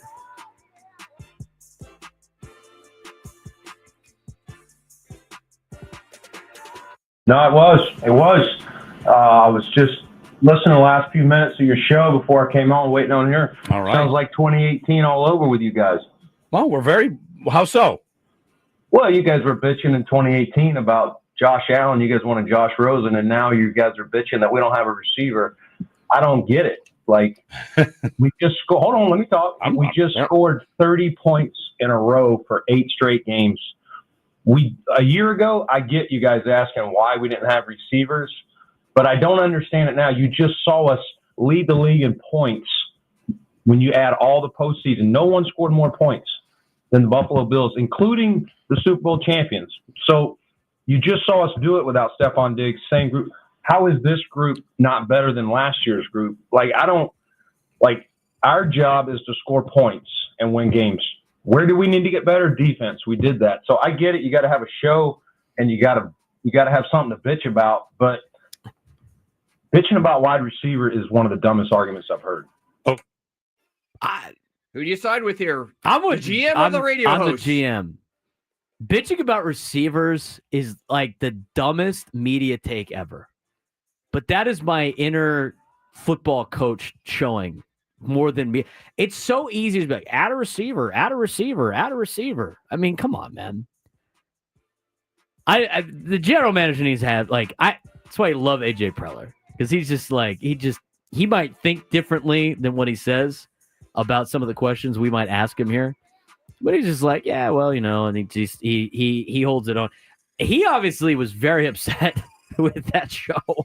Holding grudges from 2018. Hey, you know what? If everybody in the world bitched and moaned that you didn't draft Josh Rosen and you drafted Josh Allen and Josh Allen was a stud and you hit on that, I could see why you could have some problems. I mean, the Bills haven't been able to get over the hump, but I'm telling you right now, it's not just because of receiving play. There's more than just receivers. They're a dime a dozen. Don't waste a high draft pick on a receiver. Don't grade somebody poor because they didn't add a receiver. They can go find receivers, especially if they got a quarterback like Josh Allen. So I'm on the GM side.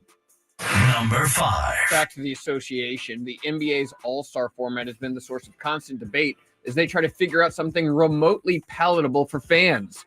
After this year's flop, they're considering another change with concepts where the players represent the countries they're from, including a format where it's like USA versus the world. Are you in favor of the NBA adopting this new format? I mean, sure, I guess. If they play harder in the All-Star Ringing game. endorsement, Braden. Whatever makes them play and put on an entertaining product, I'm all in favor for. Hockey's a little bit different. I think everybody's trying to copy what hockey did. And I don't think it could be replicated. But I want the You see it in the Olympics. These guys go hard in the Olympics. All the time. That was part of Adam Silver's comments is that they're moving over to NBC. NBC has the Olympics, and it'll be it's in the summer when the Olympics are taking place. So they're going to do like a international versus USA kind of deal? Or they're considering it. It hasn't been fully announced. I feel like it's a better idea, but at the same time, like, I just feel like those players know that they're not really representing Team USA, and there's not enough players to represent each individual country. So just overall international versus USA is a little bit different. When we come back, we'll talk more Padres baseball with all of you. Some of the biggest surprises out there as our April recap continues. Plus, get to your phone calls. Juan, stay on hold. We'll get to you when we come back. Braden Surprenant Show, Standing Someone Sports Station 97.3 The Fan.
Lunchtime hour on the Braden Surprenant show. Leave it to the chat to get me hungry. Talking about, we play one clip from Buffalo, Adam, and all of a sudden we got a bunch of Buffalo hot takes on wings. Love wings. Wings are great. Adam's actually stepping out to go get his food right now for his lunchtime hour. I love wings. I'm appreciative of all wings. Whether that be wings and things, whether that be boneless wings, bone in, flats, drums, I don't care. I don't discriminate against wings. I like them all. Are boneless wings like chicken nuggets? Yeah, they kind of are. They kind of are. But you know what? I don't care. It's easier to eat.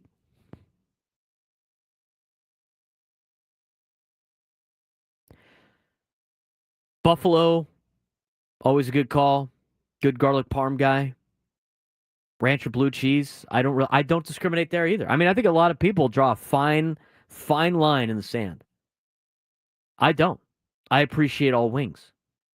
I prefer ranch over blue cheese. Some people are willing to fight to the death on their take on ranch or blue cheese, flats or drums, bone in or boneless. I don't care. I appreciate all. I appreciate all food. As a foodie, I do appreciate all kinds of food. I'm not going to sit here and draw a line in the sand saying I can't have bone and wings. I got a buddy that can't have bone and wings. He doesn't like eating with his hands. He goes with the boneless. Again, it's a chicken nugget. I don't really care. I think they're great. It does. I agree with Adam. They taste good. All that matters. There's a lot of people out there that are snobs about wings, though. They can only have flats and drums. Got to be bone in, otherwise you're just eating a chicken nugget. Hey, man, say what you want. Exactly. Who doesn't like chicken nuggets? I love chicken nuggets. I think most grown people like chicken nuggets. They're just, I can't, it's a kid food. Costco's got some great chicken nuggets that are high in protein. I mean, I had that last night with the ranch.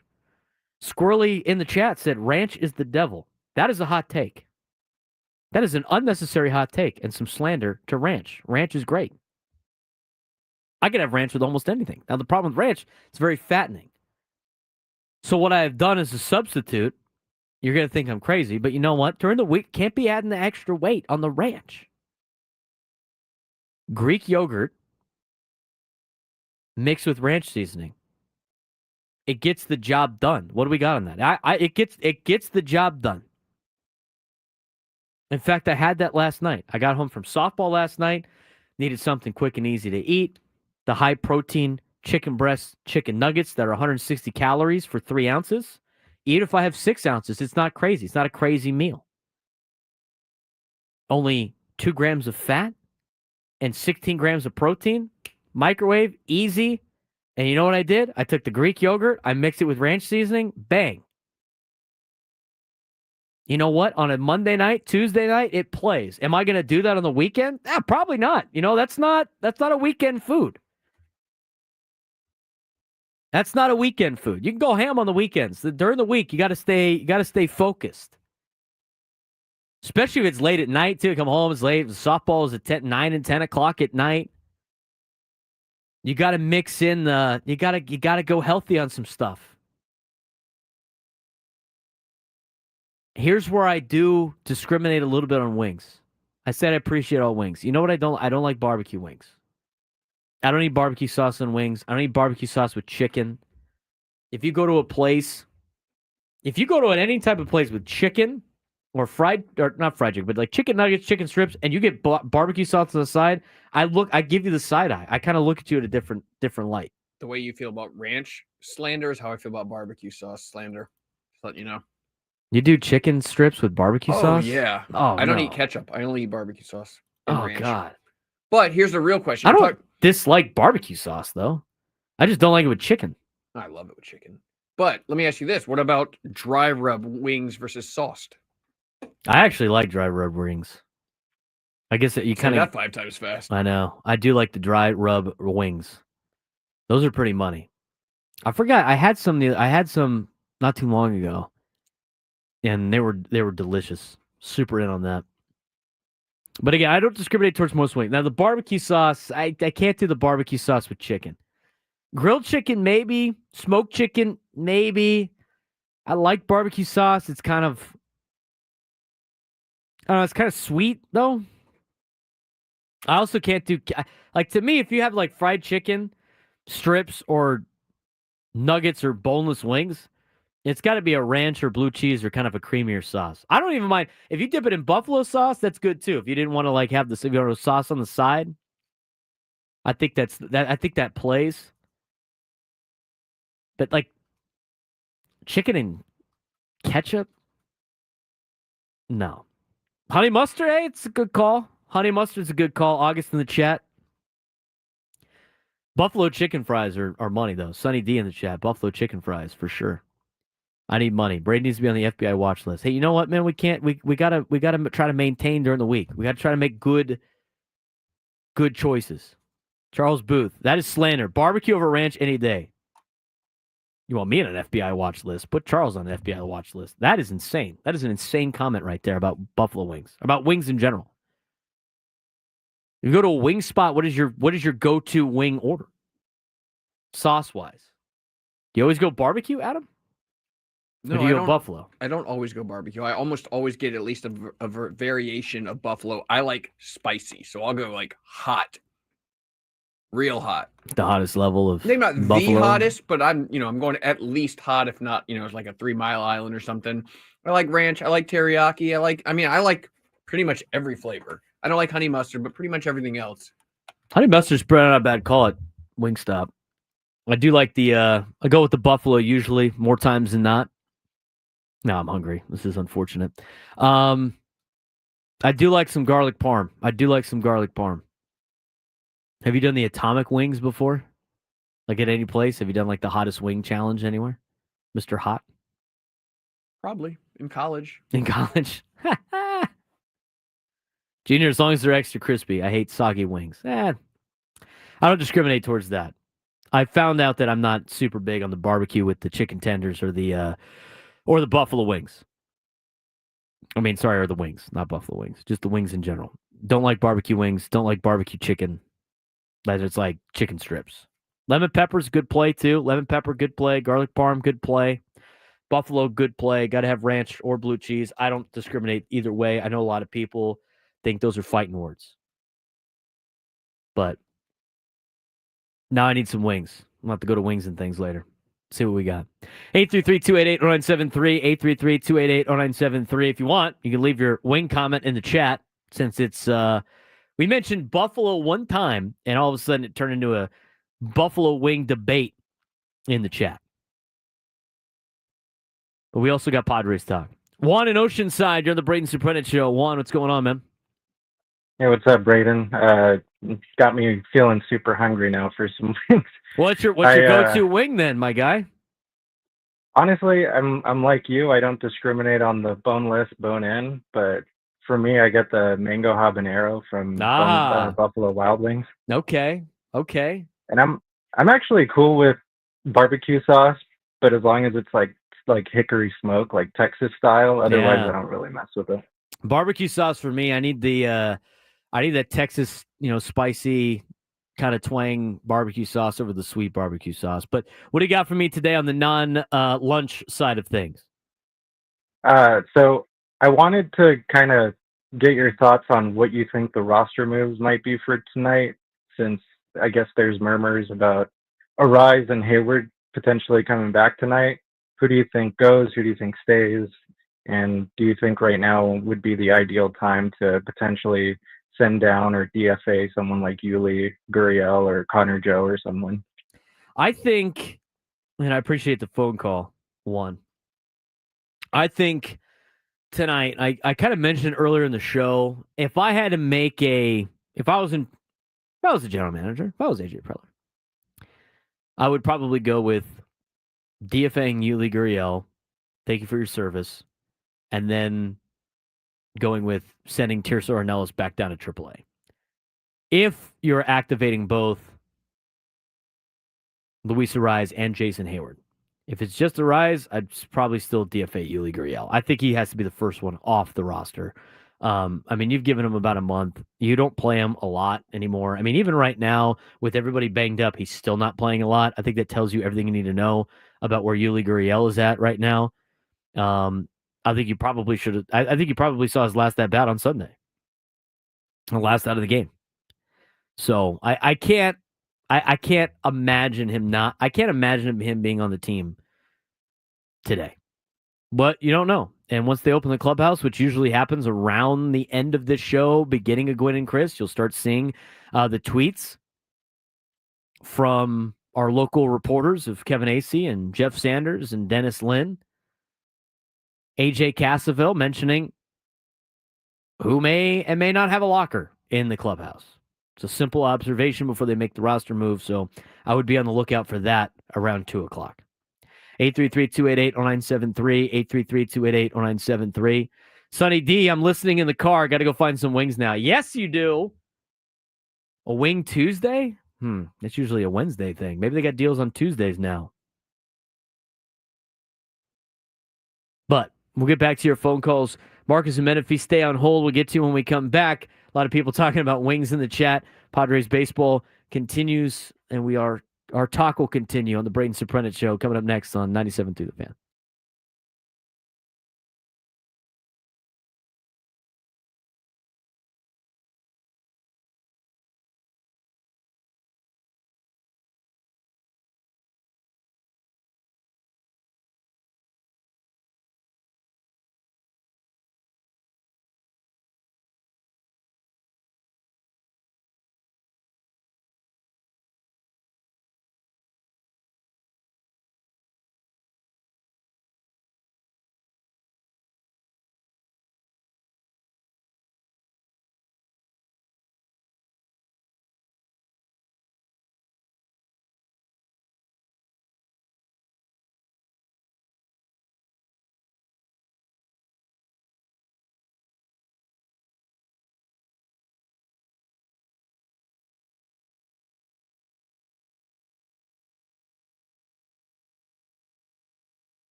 A lot of wing talk in the chat today on the Braden Surprenant Show. That's what happens. Adam brings up a story from Buffalo, and people start talking about buffalo wings, and it's around lunchtime, and all of a sudden, everybody's talking about their favorite type of wing. Favorite places in the chat as well. Want to join the conversation? You can go on YouTube and watch us. If you're on YouTube and you have been commenting about wings, give us a like. Give us a like on the YouTube page. It really helps us out. We got over 100 of you watching on YouTube, and we only have 17 likes. What's going on? What gives? 833-288-0973, 833-288-0973. I can't believe you. A lot of you people out there putting barbecue sauce with chicken tenders. I'm so anti that. So anti that. It's blasphemous for Adam. Adam's a big barbecue sauce guy. Anyone. Marcus and Menifee's been waiting on hold. Marcus, what do you got for me wing-wise? I don't have anything wing-wise. I got my own recipes for drumsticks and chicken breasts. There you go. It's a barbecue. It's a barbecue and lemon flavored. Wow. So maybe I can have you and Adam come over for a barbecue sometime. Watching baseball. Yeah, some wings. Love it. What do you got for me today, Marcus? What do I got for you? Let's see. For you and the fans, let's just remember, everybody, that we got a solid coaching staff. We may not be able to sustain like everybody else, but we can definitely sustain a season, I feel, much better than the Dodgers, Giants, and the Diamondbacks for 162, and definitely beyond that. So that's my take. Thanks for taking my call, as always, Braden. Have a good day, guys. Thank you, Marcus. Appreciate it, man. Padres do have a good coaching staff. A lot of consistency. The job that Ruben Diablo has done has been phenomenal. Does everybody remember? And I thought Darren Ballsy was a great pitching coach, and I'm not saying one is better than the other. But remember when Darren Balsley was not coaching anymore for the Padres? People freaked out like the Padres were never going to be good at pitching ever again. Ruben's done an excellent job in being the pitching coach for the San Diego Padres. Excellent job. And Victor Rodriguez has done a great job with the offense and the offensive plan, the offensive attack. When you got everybody at full strength, it's one of the best offenses in Major League Baseball, one of the best lineups in Major League Baseball. Not at full strength, hey, a little bit different. 833-288-0973, 833-288-0973. A lot of people are now taking their lunch break in the chat. Go get some wings on a Tuesday, a little bit earlier than Wing Wednesday. Ellis, the Rancho Penasquitos. What's going on, Ellis? Yeah, hi. I want to talk about Terso Ornelas' swing. When I was a youth playing baseball, I had a coach that used to say, you're hitching on my swing. And when I look at Terso Ornelas' swing, I see this giant hitch. And it's like he's floated the baseball on it, and he's hitching. And I think that without that getting fixed, he'll never be anything in the big leagues. And I don't know if Victor Rodriguez is working on that or what, but I see it. And I was just wondering about your opinion. Well, I haven't noticed a hitch. I haven't been paying too close attention to his, swing mechanics. I just know his at bats have been very, very poor. He just looks a little bit overmatched up there, and he hasn't had a lot of opportunities at the big league level. But I don't see him. I mean, at his age, it's tough for him to be able to, spend more time in the minor leagues. I mean, he has a very limited opportunity to try to make something happen at the big league level. Great story. Obviously coming from TJ, just south of the border here, growing up in this area to represent the Padres, a lot of friends and family around, but he needs to be a lot better. And maybe it is the hitch in his swing. I don't know. I haven't seen that yet. I'll pay attention to that if he plays tonight when I go to the game. But, he looks really overmatched right now. 833-288-0973, 833-288-0973. He's got the Brad and El Cajon. Brad, you're on the Braden Surprenant Show. What's going on, man? What's going on, Braden? Nothing much. Just hungry now with all the wing talk. Have you tried the Archies at the Bubs? I have not. I have not tried those yet. I'm going to have to add that to my list. There's like a garlic, was it mustard, like honey mustard mix, like it's crazy. A little like a buffalo spice to it. They're weird. They're good. Sounds but I pretty love good. those. Regular Bub's wings are amazing. So anyway, yeah, you got me hungry too. What do you got for me, Padres-wise? Clarify, I heard the guy earlier talking about, you heard Hayward and Arise may be coming back. I thought I heard that Merrill was coming back our next series. So what's up with Merrill? He was not expected to be back during the Brad, I appreciate the phone call. I hear you in the background. Can't have that. He was not expected to be back to his homestand. He was expected to be back maybe on the road trip. So there might be some news about him in Pittsburgh, maybe New York. There's no timetable. Right now, he is at extended spring training in Arizona with Brandon Lockridge and with Jake Cronenworth. There's a couple of accounts that were posting some videos of him participating. And what we saw out of the videos of Jackson Merrill was he was taking swings. Brandon Lockridge actually stole a base yesterday, so he's obviously running around. Jackson Merrill struck out in his first at-bat, at least that was reported. And then in his second at-bat, he hit a single. But as soon as he hit the single, they had him like take 3 steps out of the box, and then, like I would run, and then he stopped and then went back to the dugout. Not like he got hurt again. They've been limiting his ability to run. At least that's what we got from the video on from the reports at extended spring training. So it sounds like he'll be doing a little bit more of that over the course of the next couple of days. And, if he's back for Pittsburgh, great. If not, hopefully he's back by the Yankees series in New York next Monday, Tuesday, Wednesday. And that's kind of the latest we have on Jackson Merrill.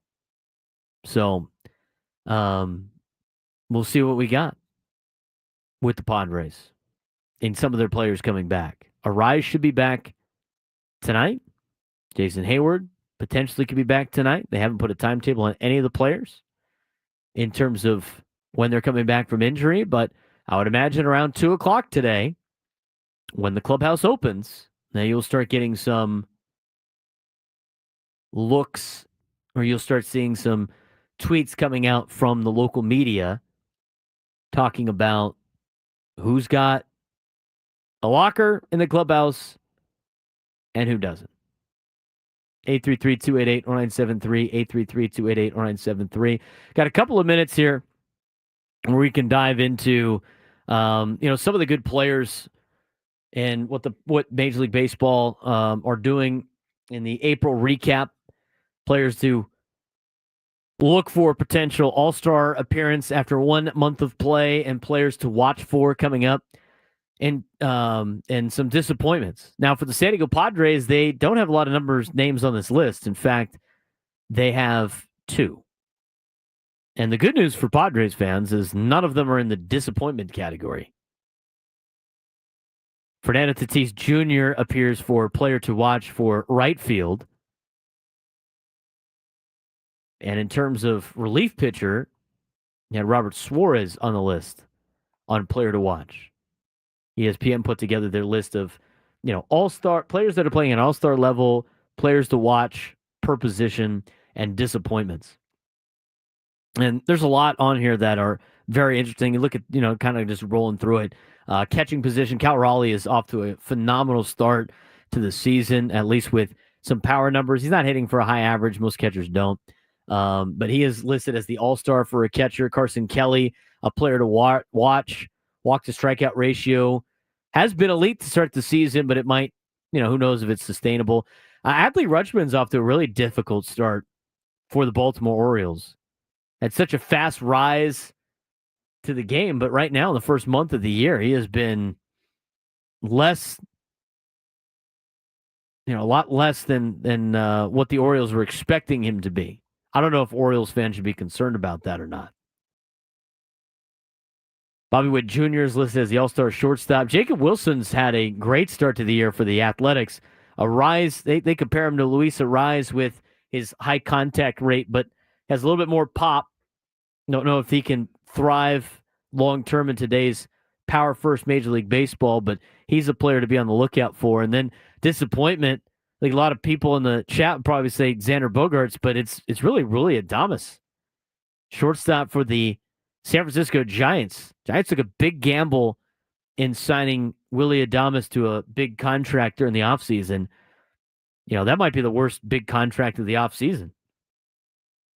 He's off to a rough start in the first month of the year. Third base, what a gift for the Boston Red Sox. Alex Bregman off to an all-star level start at third base for the for the Red Sox. Kind of a career resurgence at Fenway Park. Whether or not he can continue it and play at this MVP level remain to be seen. Biggest disappointment in Philly at third base, Alec Bohm. 0 power. He's at the bottom of the lineup. And what the Phillies, probably thought could be a long-term piece for their club and Alec Bohm, maybe they might be dangling him at the trade deadline to get rid of him. First base, Pete Alonso on his make-good deal, bet on himself with a short deal, went out there and is proving his worth of $100 million plus with his revamped plate approach. He's off to an all-star start at first base. Big reason why the New York Mets have the best record in Major League Baseball. Player to watch, Soderstrom of the A's. There's a couple players on the A's watch list here that have done great in the first couple of weeks of the season. But with Soderstrom and Kurtz, can they keep this up and turn Oakland into a must-watch offense? They've done a really good job. Their pitching staff's been good. The A's have been pretty good so far. But they only have like 9,000 people go to the games in Sacramento. Vlad Jr., they signed a big contract. He signed a big contract. His April level production's not been great. On his $500 million expectations. Might still early to panic if you're in Toronto. All-star left fielder Stephen Kwan. High contact guy. Player to watch. Plug your ears, Padres fans. James Wood. Already producing power. And the question is, could he challenge for 50 home runs if he fixes his launch angle? That's going to hurt Padres fans. But again, as we mentioned earlier, you got a lot of great players back in return for the Soto deal, and losing James Woods it hurts, but at the same time, James Wood wasn't taking you to the NLCS in 2022. Got whatever you could out of it to try to get Juan Soto, and that's sometimes you give up good players. Center field, Pete Crow Armstrong, he's trying to play for a big contract in Chicago. He has kind of been a big breakout star for baseball to start the season, and a big reason why the Cubs offense has been as good as they have been. Jung-Hoo Lee, not too far behind. High contact guy. I would expect Jung-Hoo Lee to have a big role for the Giants, not only this week against the Padres, but for the remainder of the season. They missed a lot of Jung-Hoo Lee last year when he was out injured. He has a good potential to be an all-star, probably right at the heels of Pete Crow Armstrong. He's off to a really good start. Biggest disappointment, Luis Robert Jr. His talents never matched his production. He might be the most disappointing star in baseball. Maybe a change of scenery can liven it up. He is playing in Chicago on the south side. Aaron Judge doing a really good job in right field. Fernando, again, locked in as a player to watch. Juan Soto, a little bit of a disappointment so far for the Mets. A lot of ground balls, few fireworks, taking a lot of pitches. We've seen that before out of Juan Soto. Off to not the greatest of starts in a Mets uniform, who signed a $750 million contract or whatever it is. DH, Marcell Osuna from the Braves. Best walk rate so far. Really good plate discipline for the Atlanta Braves. Don't know if that's legit or just a fluky start to the season, but he's been arguably the best DH so far on the year. Ben Rice, a player to watch. Small sample, but has got some huge pop. Could be the Yankees DH for a couple of years to come. Jordan Alvarez not off to the greatest of starts to his season. Not a lot of loud contact, and he was once one of the best hitters in baseball. Not off to a great start here in 2025. In terms of starting pitchers, Hunter Brown has been lights out. Could be the Astros' new ace. Max Meyer, player to watch, 14 strikeout outing, shows his ceiling. could be this year's version of Hunter Green, and disappointment. I mean, think about this. Aaron Nola was one of the better pitchers in Major League Baseball for a long time. Signs a big deal. 5 losses already. Velocity is down. I think the Phillies should be worried about Aaron Nola long term. I mean, they give him a big deal, and wins and losses are different, but if his velo's continuing to decrease. Again, giving out a big contract to a guy that's up there in age. 833-288-0973, 833-288-0973. Get it back to your phone calls when we can come back. And a couple of matchups to look for when it comes to the NBA's final first round. We'll talk about that. Plus, I need a contestant for the Midday Sports Standoff.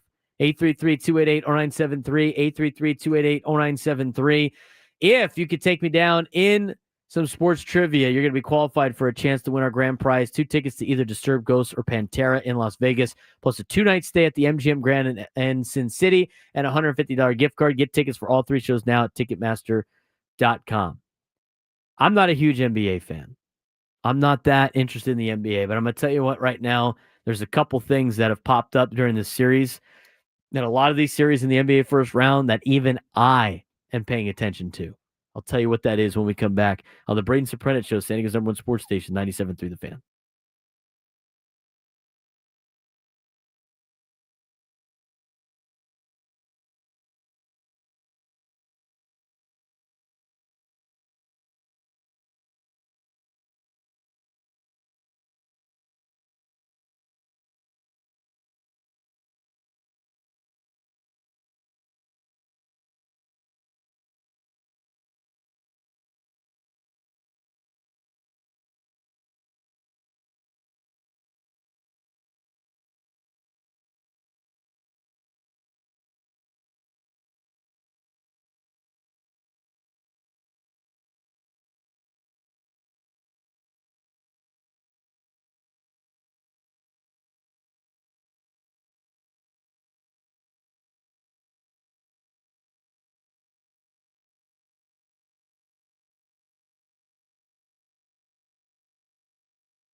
Braden Surprenant show. Hopefully you guys are all eating your wings out there. Tomorrow maybe we'll talk about tacos. Just flip-flop the Taco Tuesday, Wing Wednesday deal.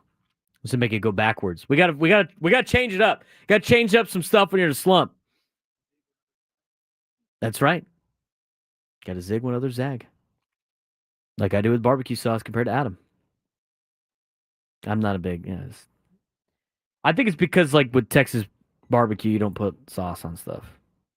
Kind of do sauce. You do sauce on the side, that's fine. And I just don't like barbecue sauce with my chicken strips. Or boneless wings. Buffalo all day. But barbecue, out. That's right, Pete. Got the stash going. Trying to go with a little bit of a Doc Holliday look. Got to make up where Dylan C's shaved, we got to try to flip the script a little bit. We're trying different things here. So I'm going with the mustache. A little 5 o'clock shadow action like Daniel Day-Lewis and There Will Be Blood. Although I can't get the mustaches thick. 833-288-0973, 833-288-0973, where we talk about some pretty interesting matchups in the rest of the Division 1. Round 1 in the NBA, and there's been some good fight in there. There's been a couple of scraps. Bring back the 90s era of NBA basketball. Got me, I'll sign up. We do want to get to the phone calls. Frank in San Diego wants to weigh in. Frank, what's going on, man? Hey, Braden. Man, very excited about this Padres team. I know you're talking about wings, but I got some better information for you. What do you got? Well, I was thinking, we're bringing up all these guys from the Chihuahuas, Connor Joe and everybody. I haven't heard any word from Trenton Brooks. He's got 5 bombs in AAA, he's hitting over 300. I mean, he seems pretty promising, and he's from Alpine, California. I think that's pretty cool. That is pretty cool. Frank, appreciate the phone call. The problem with Trenton Brooks is the fact that Trenton Brooks is not on the 40-man roster. And what that means is, in order to add Trenton Brooks to the big league roster, you have to add him to the 40-man roster. And to add somebody to the 40-man roster means you have to take somebody off said 40-man roster. In order to do that, there's a couple of ways that you can do that. One is putting somebody on the 60-day injured list. It frees up a 40-man roster spot. The other thing is obviously you have to DFA and pass said player through waivers to get him back part of your organization. So, from that perspective, that's why it's difficult to bring up a guy like Trenton Brooks. He's not on the 40-man roster. So, if you wanted to do that, you can. I mean, and that might be the case for some of these players.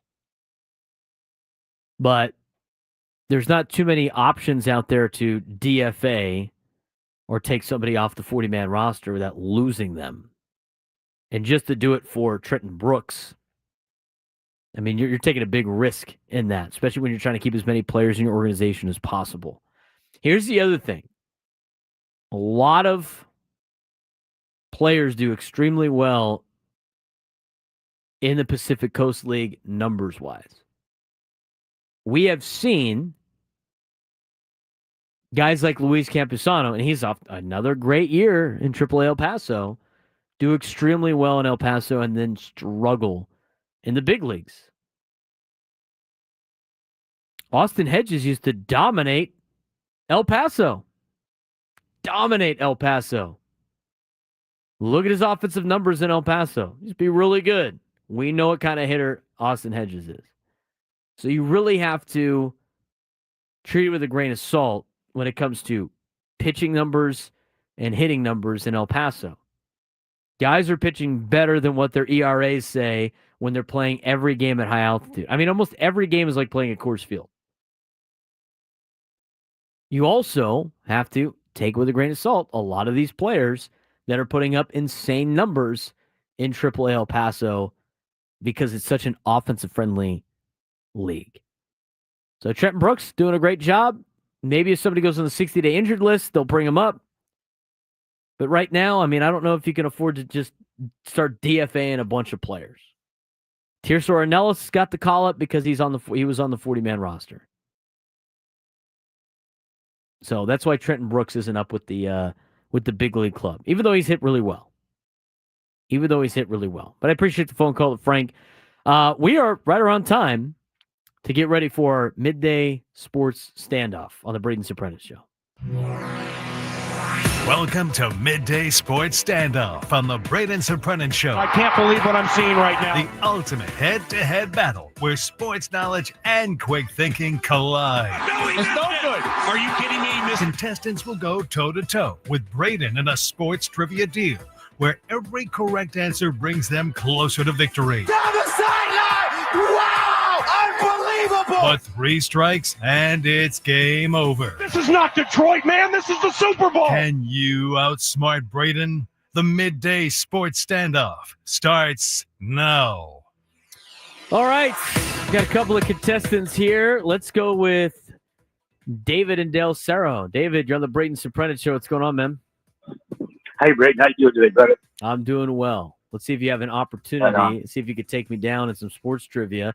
And you would be able to qualify for a chance for our grand prize, 2 tickets to either Disturbed Ghost or Pantera in Las Vegas, plus a 2-night stay at the MGM Grand in Sin City, and a $150 gift card. Get tickets for all 3 shows now at Ticketmaster.com. Here's how this works. Adam has a trivia question. It has multiple answers to it. For every answer you get correct, you get a point. For every one I get correct, I get a point. We will go back and forth until the list is complete. Whoever has the most points will win the contest. Now, if there are multiple answers that are the same on there, you will get a point for every time that answer appears on the list. So there's opportunity to score multiple points in one round. The other thing is if you do not answer correctly or do not answer in the allotment of time, you will get a strike, 3 strikes, and you are out despite what we're at on the list. Sound good? Sounds great, brother. All right, David. Let's hand it over to Adam to see what our question of the day is. Gentlemen, multiple media outlets have reported yesterday that Basketball Hall of Famer Shaquille O'Neal has accepted a position at Sacramento State University to serve as the GM of the school's men's basketball team, where his son Shakir plays. High-profile athletes and or media members becoming GMs or assistant GMs of college athletic programs has been a recent trend. In fact, I found 5 other examples besides Shaq. Name me any other high-profile athlete or media member who's become a college sports GM or assistant GM. The first one, there's 5 correct answers I came up with. Guess I'll have to bust out the old Google machine if someone wants to argue I missed one and that their answer is correct. So first one to 3 wins, or first one to 3 strikes would lose in this case. Okay. It's going to be difficult. Yeah, I'm not into basketball too much. It's going to be. It's not all basketball. Not too good. Oh, it's not? Okay. You go first, though, David. Okay. Another athlete or media member who's gone on to become a a sports GM or assistant GM at a university. Just athlete or media? Jerry West? Oh, at the university. Yes, it's a recent trend. Shaq is going to be the GM at Sacramento State with NIL. Wow, you got me blasted on this one. I don't even have it. I don't even have a guess. No, we're off to a rough no guess start. gets one of these. Yeah. And I don't think we have to go back and forth if you can't get a guess. Can you give me one? No, really, no. Andrew Luck, Stanford. Andrew Luck, Stanford. I think we how about there. Okay, I got one. I think. Okay, hold on. David's got a strike. Braden's got a point. Go ahead. Ryan Leaf? Nope. Oh. They're just athletes, or they're like high profile, like Adrian Wojnarowski. Does that count? Bang. I said athletes or media members. Oh, medium. Okay. As if no one's listening. You may have a Well, there's another one I'm thinking of that's not a media member or an athlete, but he is high profile. You even want to venture a guess here? Wow. Jeff Kerr? Jeff Kerr. Who is Jeff Kerr? I don't know. I think he meant Steve Kerr. Steve Kerr. He'd be a great general manager for the Arizona Wildcats basketball team in the future, maybe. We're calling this fight. Are you going to give me one more good one here, Braden? My next guess would have been Michael Lombardi of North Carolina. He's not an athlete nor a media member, but he's a high profile. He is not on my list. but you are actually correct over at North Carolina. At North Carolina. He is not on my list, but I know you're right. My next one, I don't know his first name, but my next one would be USC's general manager is Jim Bowden's son. I don't know his first name. No, that's not how it's going. I mean, come on. Steph Curry is at Davidson. Trey Young at the University of Oklahoma. And Max Crosby from the Raiders at Eastern Those guys are Michigan. active general managers right now? Yes. I knew about the Max This has Crosby been all in one. the news lately. I saw Max Crosby. I didn't see Steph Curry at Davidson or what was the other one you said? Trey Young at University of Oklahoma. Max Crosby, Eastern Michigan. Wow. Adrian Wojnarowski left ESPN to go to St. Bonaventure. I had the Woj on there. Andrew Luck, like you said, at Stanford. Andrew Luck was running drills the other day at spring ball. Sorry, nobody liked my question. I liked Try it. to do better tomorrow. I liked it. I just thought it was super difficult. But somebody said in the chat, Tom Brady. Oh, wait, college. Yes, college. That's a new Tom Brady's sweet just job a to part have. owner of the Raiders. Yeah, he's not a general manager. That's actually a cool job in the future for a lot of these. I wonder how many former athletes will get into the general manager at their local college after they're done playing over like being a media member or over being like a color analyst. What is more work, you think? I would imagine probably being a general manager is probably more work to a certain The thing with extent. Shaq, they said it's an unpaid position, so not really sure how much work. Or by the way, any of these other active players have, full-time jobs that they're doing playing professional sports. Yeah, like how's a Max lot of it is being able to Crosby? use that person's name, image, and likeness to help attract Right. players to come to the university and for them to probably pump in some funds. Yeah, like what's Max Crosby going to be doing for Eastern Michigan? Giving them money. Just giving him money that they could do anyway, but they got to give him a title first, make him feel like it's more inclined investing in the product. Can't wait to see him. He's going to be out at 7-on-7 events, scouting away, helping out his. It's so weird now with rules of the NCAA violations. Now it's like there are no violations for anything. Active football players helping recruit to get guys to go to their school is kind of crazy to me. A very interesting question, very difficult question. We got a couple of minutes left to try to get it. Let's talk about the NBA playoffs a little bit if we have some time here. We got a couple of series that look like they're about to finish, especially in the Eastern Conference. Knicks and Pistons are going to Game 5, but it's Knicks lead at 3-1 over the Pistons. Pacers and Bucks. Pacers up 3-1. Celtics Magic. Celtics up 3-1. Knicks and Pistons. Talking point of this particular game has a lot to do with whether or not the Pistons should bench Azir Thompson late. Jalen Brunson's been slowed by early Azir Thompson, but in crunch time, forget it. Brunson is cooking late, posting a historic 13.3 points per fourth quarter. Thompson's defensive effort is noble, but his fouling and offensive limitations have forced Detroit to lean on Dennis Schroeder to close. Bickerstaff has to stop riding Thompson late in games. Brunson's too clutch, and Schroeder gives them at least a puncher's chance in this particular series between the Knicks and the Pistons.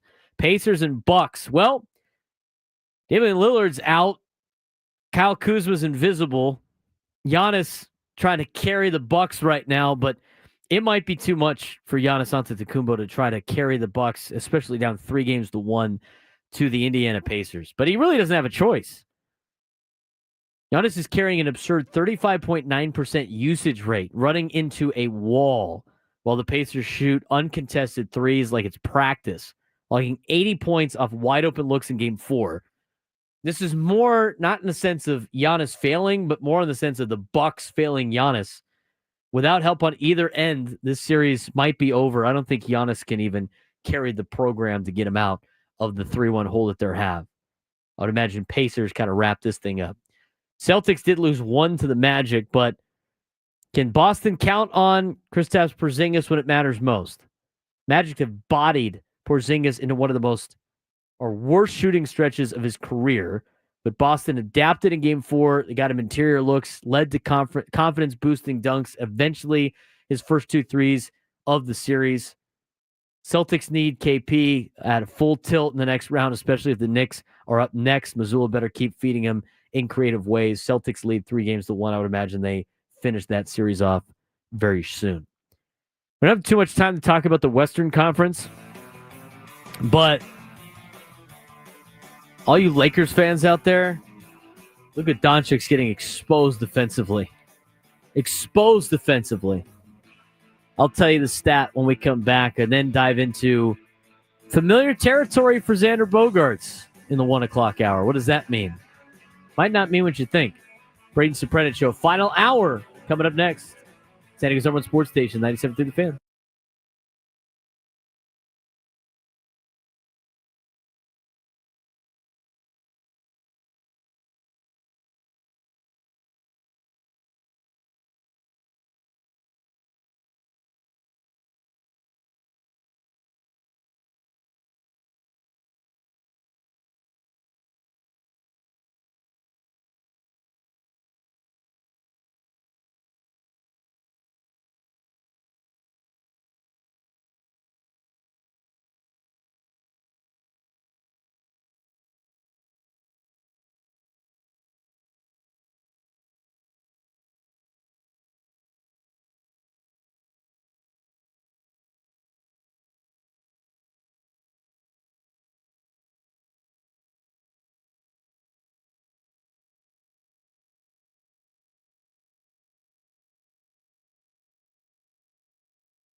Final hour of the Braden Surprenant Show. Little Blink 182 in the final hour, 1 o'clock hour, leading you up to Gwen and Chris, and then the Equalwater SoCal Padres pregame show coming up at 5:40. For all of you driving down to Petco Park, got to get down there early. First 40,000 getting a Tony Gwynn rookie bobblehead on a Tuesday night. Snag the one that was in here. Everything it's got, anything Tony Gwynn, I almost have at this point. I had to add it to my collection. But everybody that's going down there tonight, first 40,000, first come, first serve basis. Get down there early, get your Tony Gwynn bobblehead, watch the Padres kick the Giants' ass, hopefully, and then get ready for game 2 tomorrow. Tomorrow's game, for tomorrow, a little bit of housekeeping on the show. We will be doing our show live from the loft tomorrow before Sam Levitt and the Equalwater SoCal Padres pregame show. So I'll be down there at Petco Park. Come by, say hi. For all of you that are going to the you ticket members, the happy hour, they have it at the loft. Come up, say hi, get your drink. Listen to me lead into Sam Levitt. Get the pregame show live when you get down there early. Again, tomorrow. We will be on till about, what time is the game? The game's a 1:10 start tomorrow? So 12:10 pregame show on the Equalwater SoCal Padres pregame show. We will be going to about 12:05 tomorrow on the Braden Surprenant show. Hopefully talking about a Padres victory the night before and getting you ready for a Padres sweep of the Giants. Oh, yeah. Definitely need a couple of wins here. I will take 1-1, but at this point, it'd be better to go 2-0 against San Francisco. Out of all of these teams in the National League West that have been the dominant teams in the National League West, they haven't played each other yet at all. At least, I don't think they have. I'm trying to think of the Dodgers-Diamondbacks series that I missed, but I haven't seen the Dodgers play the Diamondbacks yet because they haven't. And I haven't seen the Giants play the Diamondbacks yet, or the Dodgers for that matter, because they haven't. And the Padres haven't played any of those teams either. So with the top 4 teams in the National League West being arguably the top 4 teams in the National League, although I think the Cubs would have something to say about it. Mets do have the best record in Major League Baseball, but they've played 20 games against teams under 500. You look at this division that is so good that might be the best division in baseball. Dodgers, Giants, Padres, and Diamondbacks haven't played each other once this year. They are playing for the first time tonight when the Padres take on the Giants, and it's just a little bit of a tease, just 2 games. The San Diego Padres will not play one of those 3 particular teams. And again, this is the round robin you got to win. Important games for the Padres. They will not play one of those teams again until June 2nd when they go to San Francisco. That's when they'll play the Giants for the second time this year. They will play the Giants 6 times before they play the Dodgers or the Diamondbacks once, although that's not too far behind. After they play the Giants in San Francisco for 4 games, Monday, June 2nd through Thursday, June 5th. And then you got a lot of Dodgers and Diamondbacks in a row. And that's part of the gauntlet that the Padres have June 2nd, where you want to be at full strength. Giants, Brewers, Dodgers, Diamondbacks, Dodgers, Royals. Whew. June's a tough month for the Padres. June is a tough month for the Padres. You got to try to get off to that round robin start early here. Can't be losing games to the Rockies, but I feel like it's almost a division in the division when it comes to the 4 teams atop of the leaderboard. Dodgers, Diamondbacks, Giants, Padres, not necessarily in that order. I want to talk about that thing I teased before going into the 1 o'clock hour. All you Lakers fans out there. What's going on with your boy Luka? I don't necessarily think, and I'm not going to defend Nico Harrison, because he doesn't have a leg to stand on when you trade arguably one of the best players in the NBA and a fan favorite to one of the most hated teams in the Western Conference and expect fans to be okay with it. But that being said, Luka's not the greatest defender in the world. He's playing a lot of minutes right now for the Lakers, who are down 3-1 to the T-Wolves. And you know what the T-Wolves have done? You know what the Timberwolves have done? They have targeted Luka on the defensive side more than any player this postseason. No player has been targeted as much as Luka has in an opening series, in the round 1 series in the NBA playoffs. 60 times in 4 games. And what have the Timberwolves done? They have scored 109 points per 100 possessions. Xavier Edwards and company are gashing him, and Luka Doncic looked gassed. Defensively, he might be the thing standing in your way from winning a title. I mean, you got to make it through the first round first. And I know Tony's probably going to have more takes on the Lakers, being the resident big-time Laker fan. I think Ben follows the Lakers a little bit too. But Luka's defense has not been very good, and the T-Wolves know it, and they are attacking him on it. And the other thing, too, the Celtics did the same thing.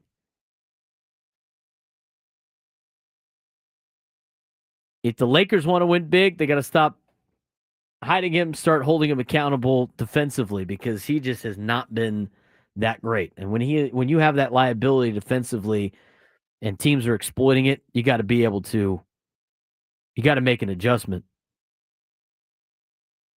But he runs out of gas quick, and the T-Wolves know it. They smell blood in the water, and they go after him. And that's been a big reason why they've been up 3-1 right now on the Los Angeles Lakers, who I think a lot of people thought were going to make a little bit of a run in the NBA postseason. They're down 3-1. I think they could bounce back and get a win coming up on Wednesday, tomorrow. But even then, it's going to be tough. Going to be tough. I'm not a Laker fan, though, so doesn't bother me one bit. Mr. Padre, big Laker fan. Mr. Padre. Bobblehead tonight. First 40,000 people heading down to Petco Park. We'll get the Tony Gwynn rookie bobblehead at the ballpark tonight. Should be a fun matchup between the Padres and the Giants. As I mentioned before, you take a look at, and I kind of teased it a little bit.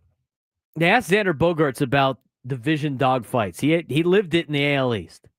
Jeff Sanders had a good article on this in the Union Tribune. And Xander's no stranger to division dogfights. He lived it in the AL East. They interviewed him more on a perspective thing, not like he's got to carry the team thing or whatever. But he was playing in the AL East back when it was the AL Beast. I don't necessarily know if that's the thing right now. But Xander does see a similar storm forming in the National League West, where the top 4 teams are the top 11 teams in Major League Baseball.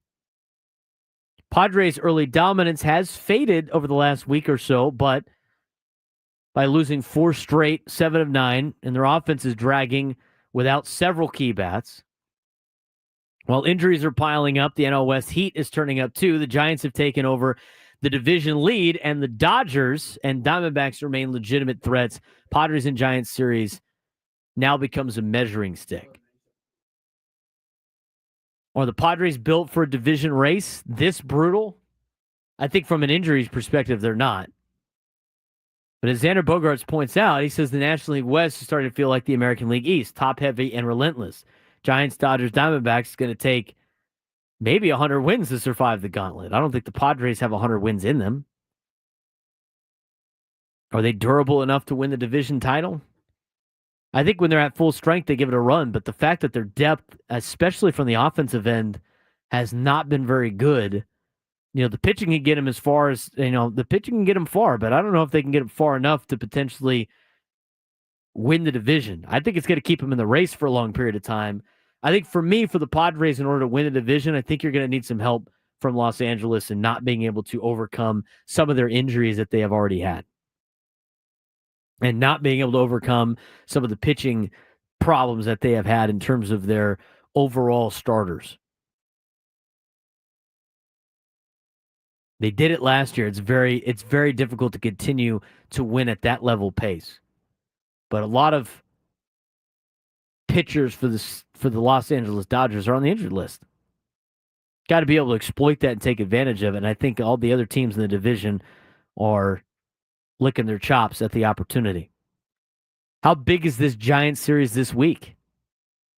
You got Logan Webb versus beat-up Padres lineup. Former Padres manager Bob Melvin returns. Giants bullpen is elite. Second in Major League Baseball, only behind the San Diego Padres. And they're hitting just enough to win.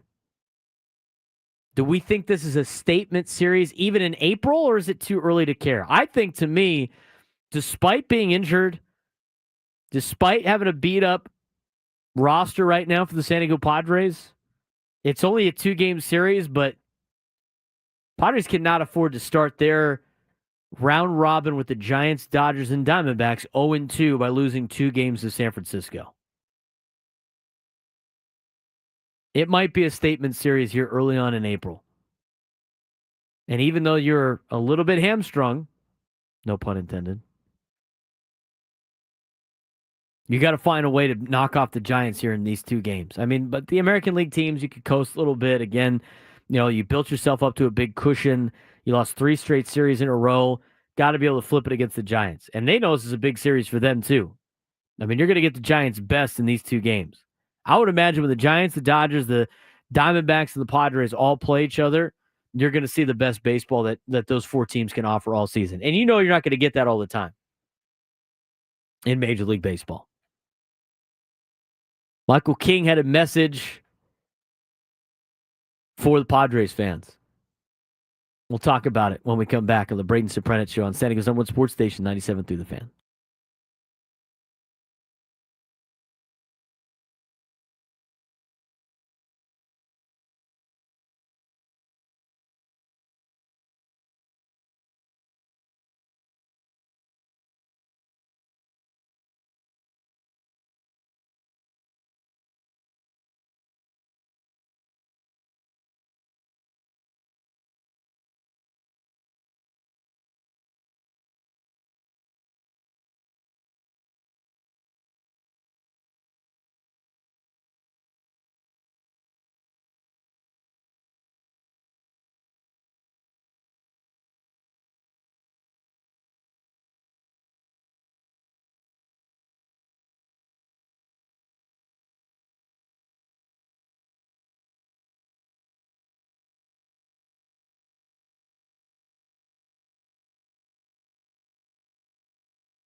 18.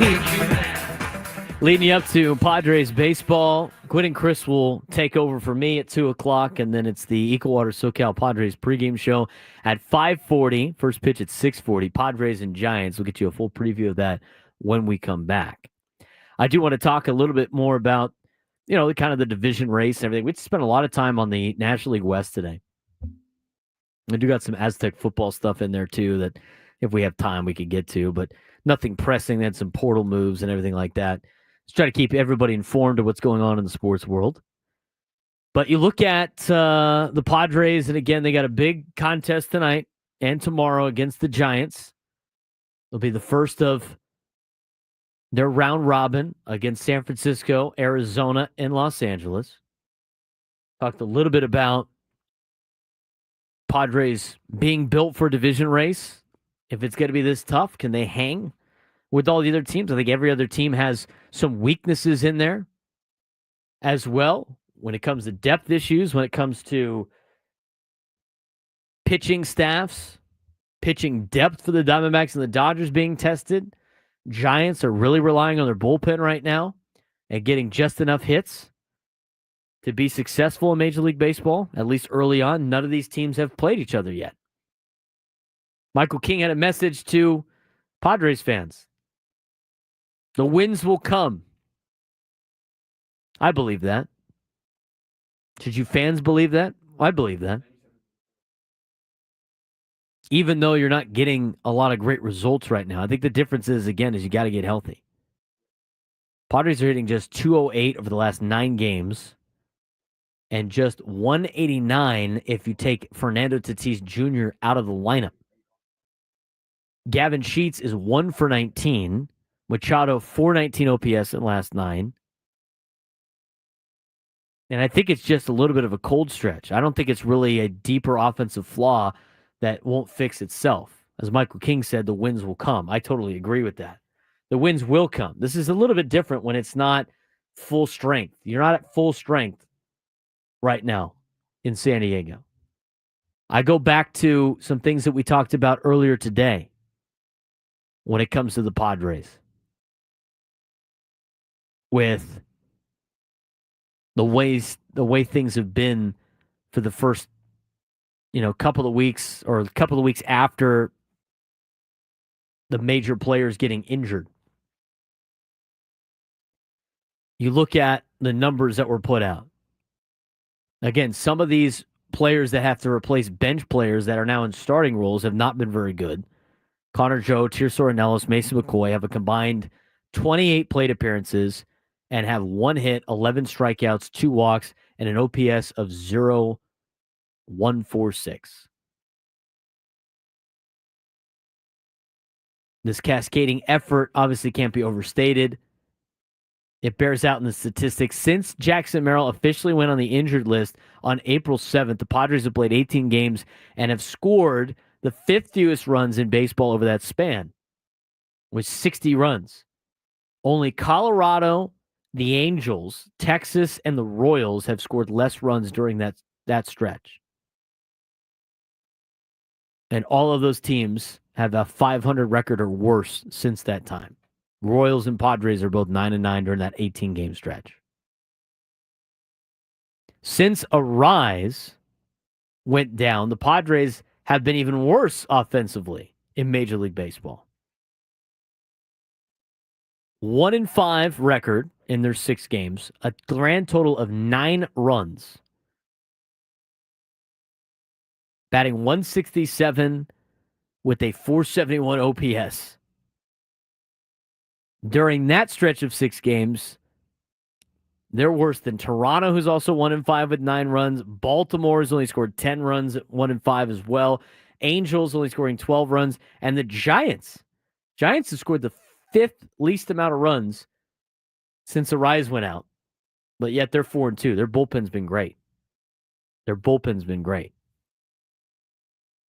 It's important to understand some of the context, though, as well. I mean, you look at what the Padres have done before these players got hurt. They were top 10 in weighted runs created plus in Major League Baseball. No, They're still top 10. They were top 5 before Luis Arraez's injury. And despite not being able to score a lot of runs, they have still remained top 10 in baseball in creating runs. Top 10 in WRC+. That tells you all you need to know about what this offense is like when they're fully healthy. And I know they're not fully healthy now, but wins will come is a correct answer in that particular case. It's not really wishful thinking.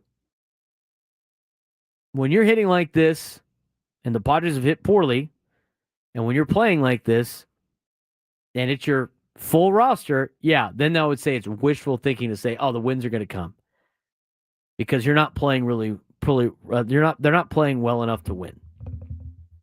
But when you have half of your roster of your core players on the injured list, it's hard to win games and hard to get a lot of production when you have a team that, if it was assembled to play an entire 162, would probably only account for maybe 75 wins at best with the roster that they have assembled currently right now.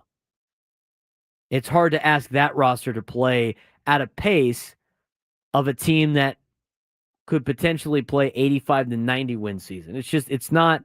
It's an unrealistic ask to understand the perspective. Look, I understand like next man up mentality, but the Padres went all in on their top core guys. The depth lacks, but even with the Padres' lack of depth that they have, that was a big question mark. Even asking this particular situation on teams that have depth is a daunting task. Daunting task. So the Padres got to find a way to be able to win with what they got. I think they've been pressing a little bit. We talked about that yesterday. And try to get after it against a Giants team that's playing red hot baseball right now. Tied for first place with the Dodgers at the top of the leaderboard. Only a game and a half back behind San Francisco. But a big spot here for the Padres this week. Got to win the 2 games against the Giants. They could probably split and you'd be okay with it. But you got to try to get some wins here against San Francisco before you go to Pittsburgh. Now, PNC Park hasn't been the greatest places to play for the San Diego Padres. But that being said, the Pirates team isn't very good. Currently lined up to not go against Skeens, though. That's pretty good. And who knows if you got Jackson Merrill in the lineup when you go to Pittsburgh. 833-288-0973, 833-288-0973. Let's get up the mountain in Ramona to Charles. Charles, you're on the Braden Surprenant Show. What's going on, man? Hey, how you doing today? I'm doing well. What do you got for me? So, I wanted to go into, this whole depth thing. I don't think that this is a good example to display our depth issues, mainly because it's not like all of these injuries just came piling on all at once. And you gotta take into account the shock factor of that. Not having these guys on the field that elevate other people all at the same time, all in a very short period of time, with no room for adjustment. Guys being asked all suddenly to do, what they, just it has happened all too fast. So I think that some of these guys that are playing poorly right now are better than they are playing right now. And a lot of it has to do with just the kind of like the shock wave of injuries that happened all at once. And it's kind of thrown our rhythm off. Jackson Merrill says we don't feel pressure. We exert it. You know what I'm trying. Yeah, we don't feel pressure. We make it, or whatever. However he said it. So just not having him on the field, having just Jackson Merrill back, I think that single player elevates everyone else around him. I would agree with that. Charles, I appreciate the phone call, man. It's almost like what it was when Fernando was the guy. Just how much better the Padres played when Fernando showed up in those early years with the spark that he can bring. So you look at, he brings up a lot of good points. I think overall, the depth in general wasn't very good to begin with, but now you're making it even more difficult because it's all at once. And if you had to make everybody in baseball play with the depth, even with the depths that they have, and put them all in the lineup all at once, you're not getting really good. You're not getting really good results. That's what you see on Sundays, a Sunday lineup, trying the best you can with what you got. But adding Jackson Merrill back to the lineup, I think, would be a big spark. I mean, just getting Luis Arraez back would be a good spark. I mean, they hadn't played well since Merrill went down. It got even worse with Arraez out. But you're starting to move players into spots that are not theirs, that they weren't brought on the team to do. I think they've done a serviceable job. I think guys like Jose Iglesias has done well. I think guys like Tyler Wade's done well. But those are not players that need to be playing every day. I talk about, we said this last year. When you are in full playoff mode and it's late in the season, you're going to be seeing guys on the Padres like a Xander Bogaerts and like a Jake Cronenworth. They're going to be batting like 6 and 7 in the order. That's where they're going to be batting on a playoff caliber team and on a World Series contender team. Not higher in the order because of guys that are banged up and all of a sudden you got to readjust everything. So not only do you have those players further down in your order in a playoff series, but you got players like Tyler Wade and Jose Iglesias and Gavin Sheets potentially and Oscar Gonzalez. They are coming off the bench or they're spot starting or they're pinch hitting, and that's a better role for those players. That's why they're on the team to begin with. None of those players were signed to be everyday major league players. Jason Hayward, another one. He's another platoon guy that was expected to be a platoon player. But when you have to be questioned on the depth like this, it's difficult. It's difficult. And the Padres got to find ways to win. I mean, they said it. And they're not, making excuses. They're not using it as an excuse. I mean, Mike Schilt took the blame. I don't know what he's taking the blame for. I mean, it's not his fault. He had a bunch of injuries all at once. You start looking at all the teams in Major League Baseball, the Mets, the Phillies, all the teams in the division, and you have them miss most of their core, they're not going to be playing very well. They're just not. I mean, you can look at the New York Mets. New York Mets are the best team in baseball right now. Best team in baseball. They're off to a great start to the season. They've won 20 games. The first team to get to 20 wins here in 2025. They're getting great performance out of Pete Alonso. Bet on himself for a contract. But you look at their overall roster. I mean, if you take guys like, I mean, you could even keep Juan Soto on the team, but if you take Lindor off the team and a Mark Vientos and a Brandon Nimmo, that's a drastically different baseball team right there. If you take some bench guys off the team like a Jeff McNeil, a Starling Marte, and a Jesse Winker. I mean, those are players that are helping and contribute to the team. You take 3 of those players off their team. They're way different of a baseball team than what they got out there. The Padres have 3 of their main 6 players banged up early in the season. I'm just glad it's early in the season. You want to take a positive out of it. At least it's not August. At least it's not August. 833-288-0973, 833-288-0973.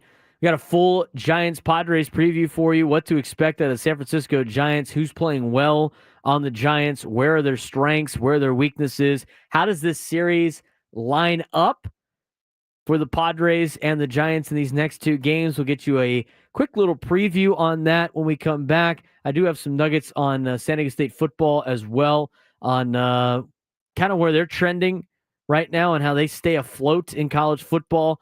Moving forward, again, there's a little bit of news on that. Not too much. It won't spend too much time on that. But I do want to get to your phone calls. Are these must-win games?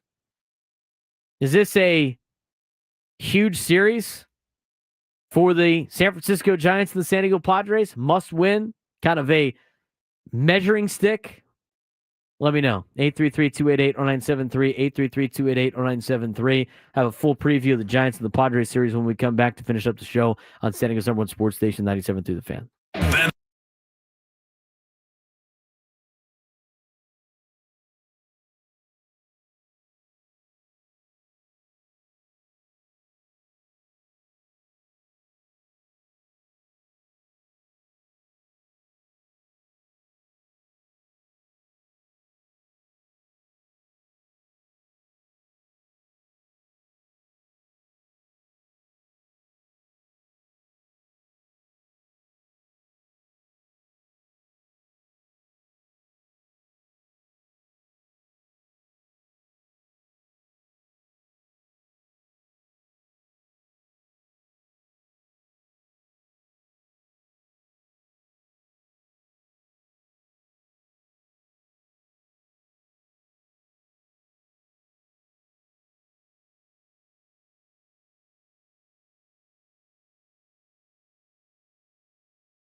try to do the best I can at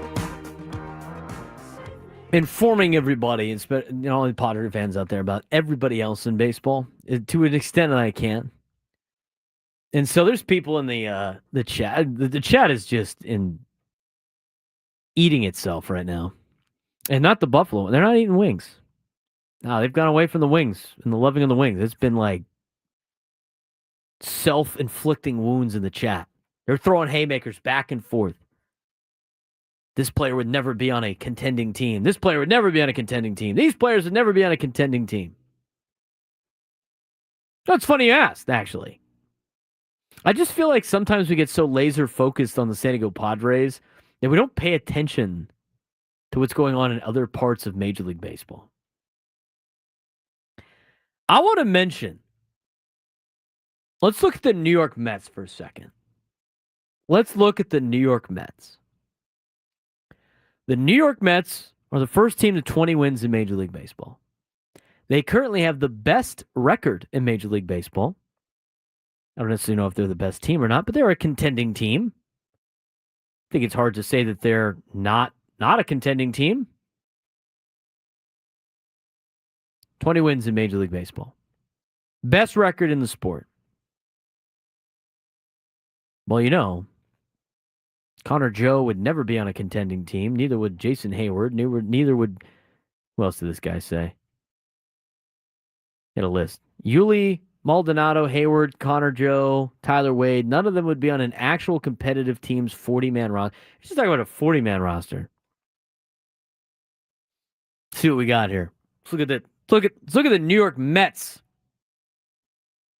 Luis Torrens is their catcher. You guys remember Luis Torrens when he was on the Padres? Remember that? Rule 5 pick.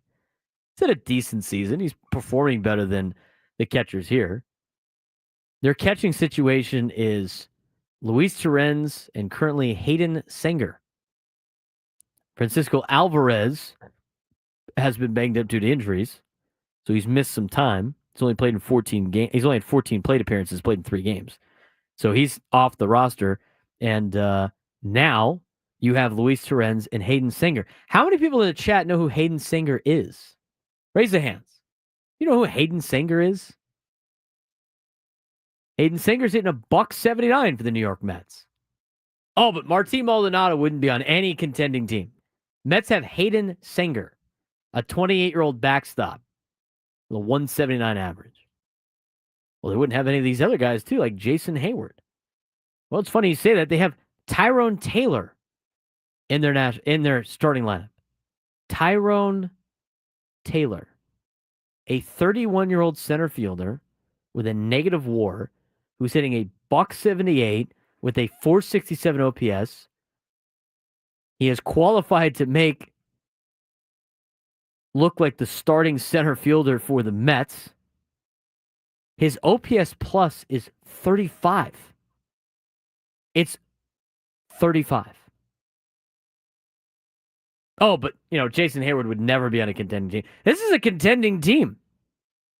They have players like this on these teams. Not everybody's an all-star or a superstar. Starling Marte, who I thought he's had a great Major League career. He's only played 18 games here. He's their DH. He's 36 years old on a contending team. Hitting a $174 with a 574 OPS and 66 OPS plus. Wow.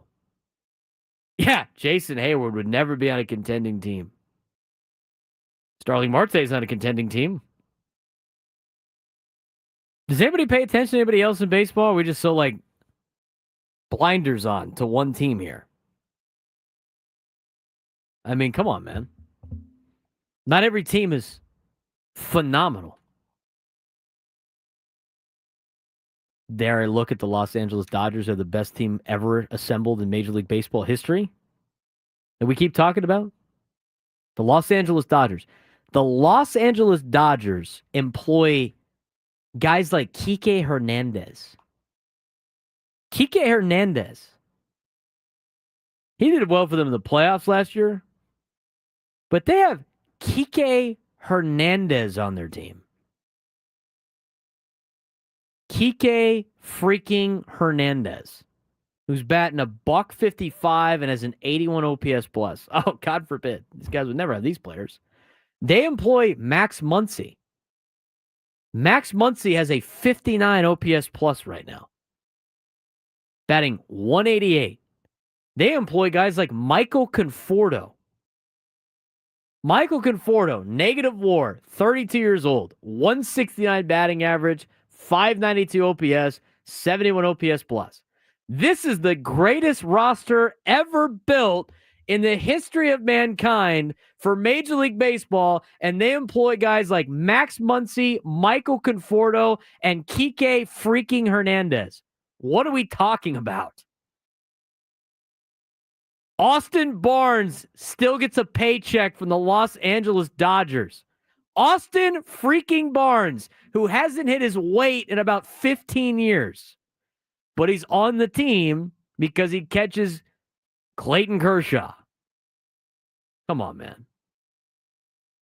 You know, for a guy in the chat that really hates everything about this Padres team and everything about the people in the chat, including the host, it's amazing they're still in the chat every day.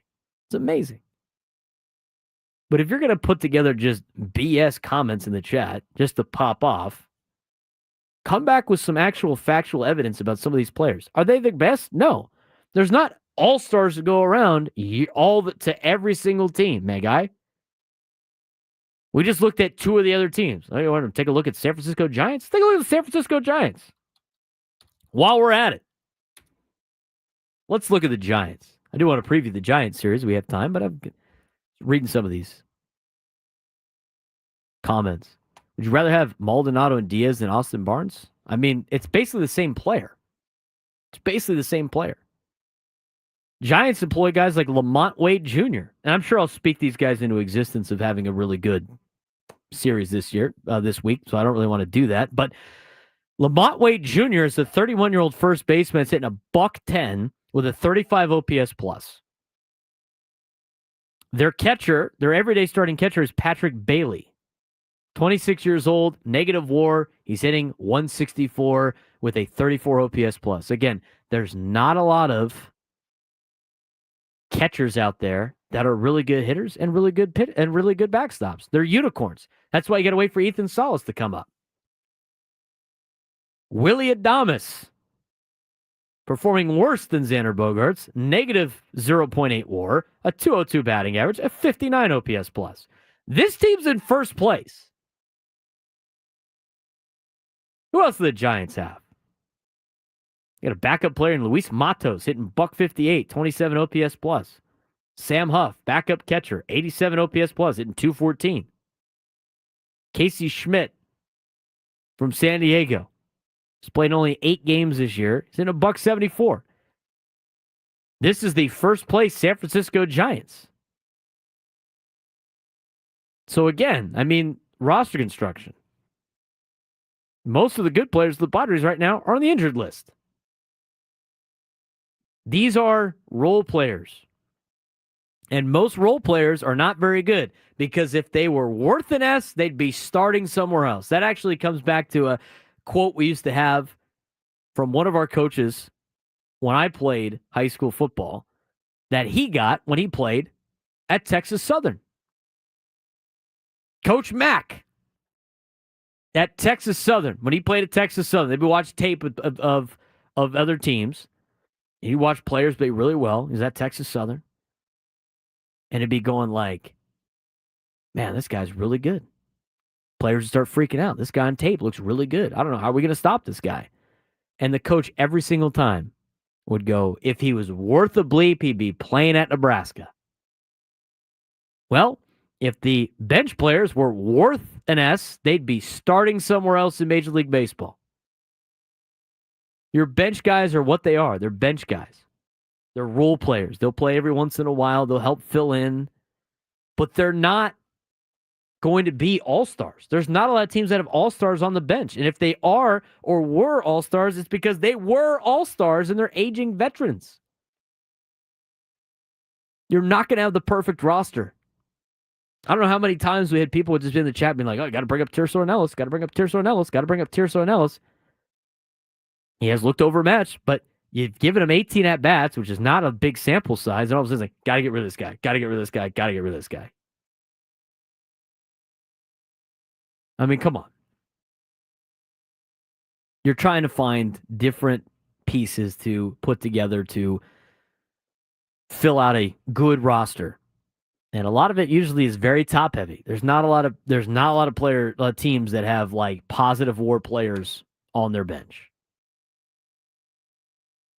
So, I mean, you can bitch, moan, and complain all you want about some of the Padres bench pieces that they have. It is what it is. They're not going to have a perfect roster. Nobody's going to have a perfect roster.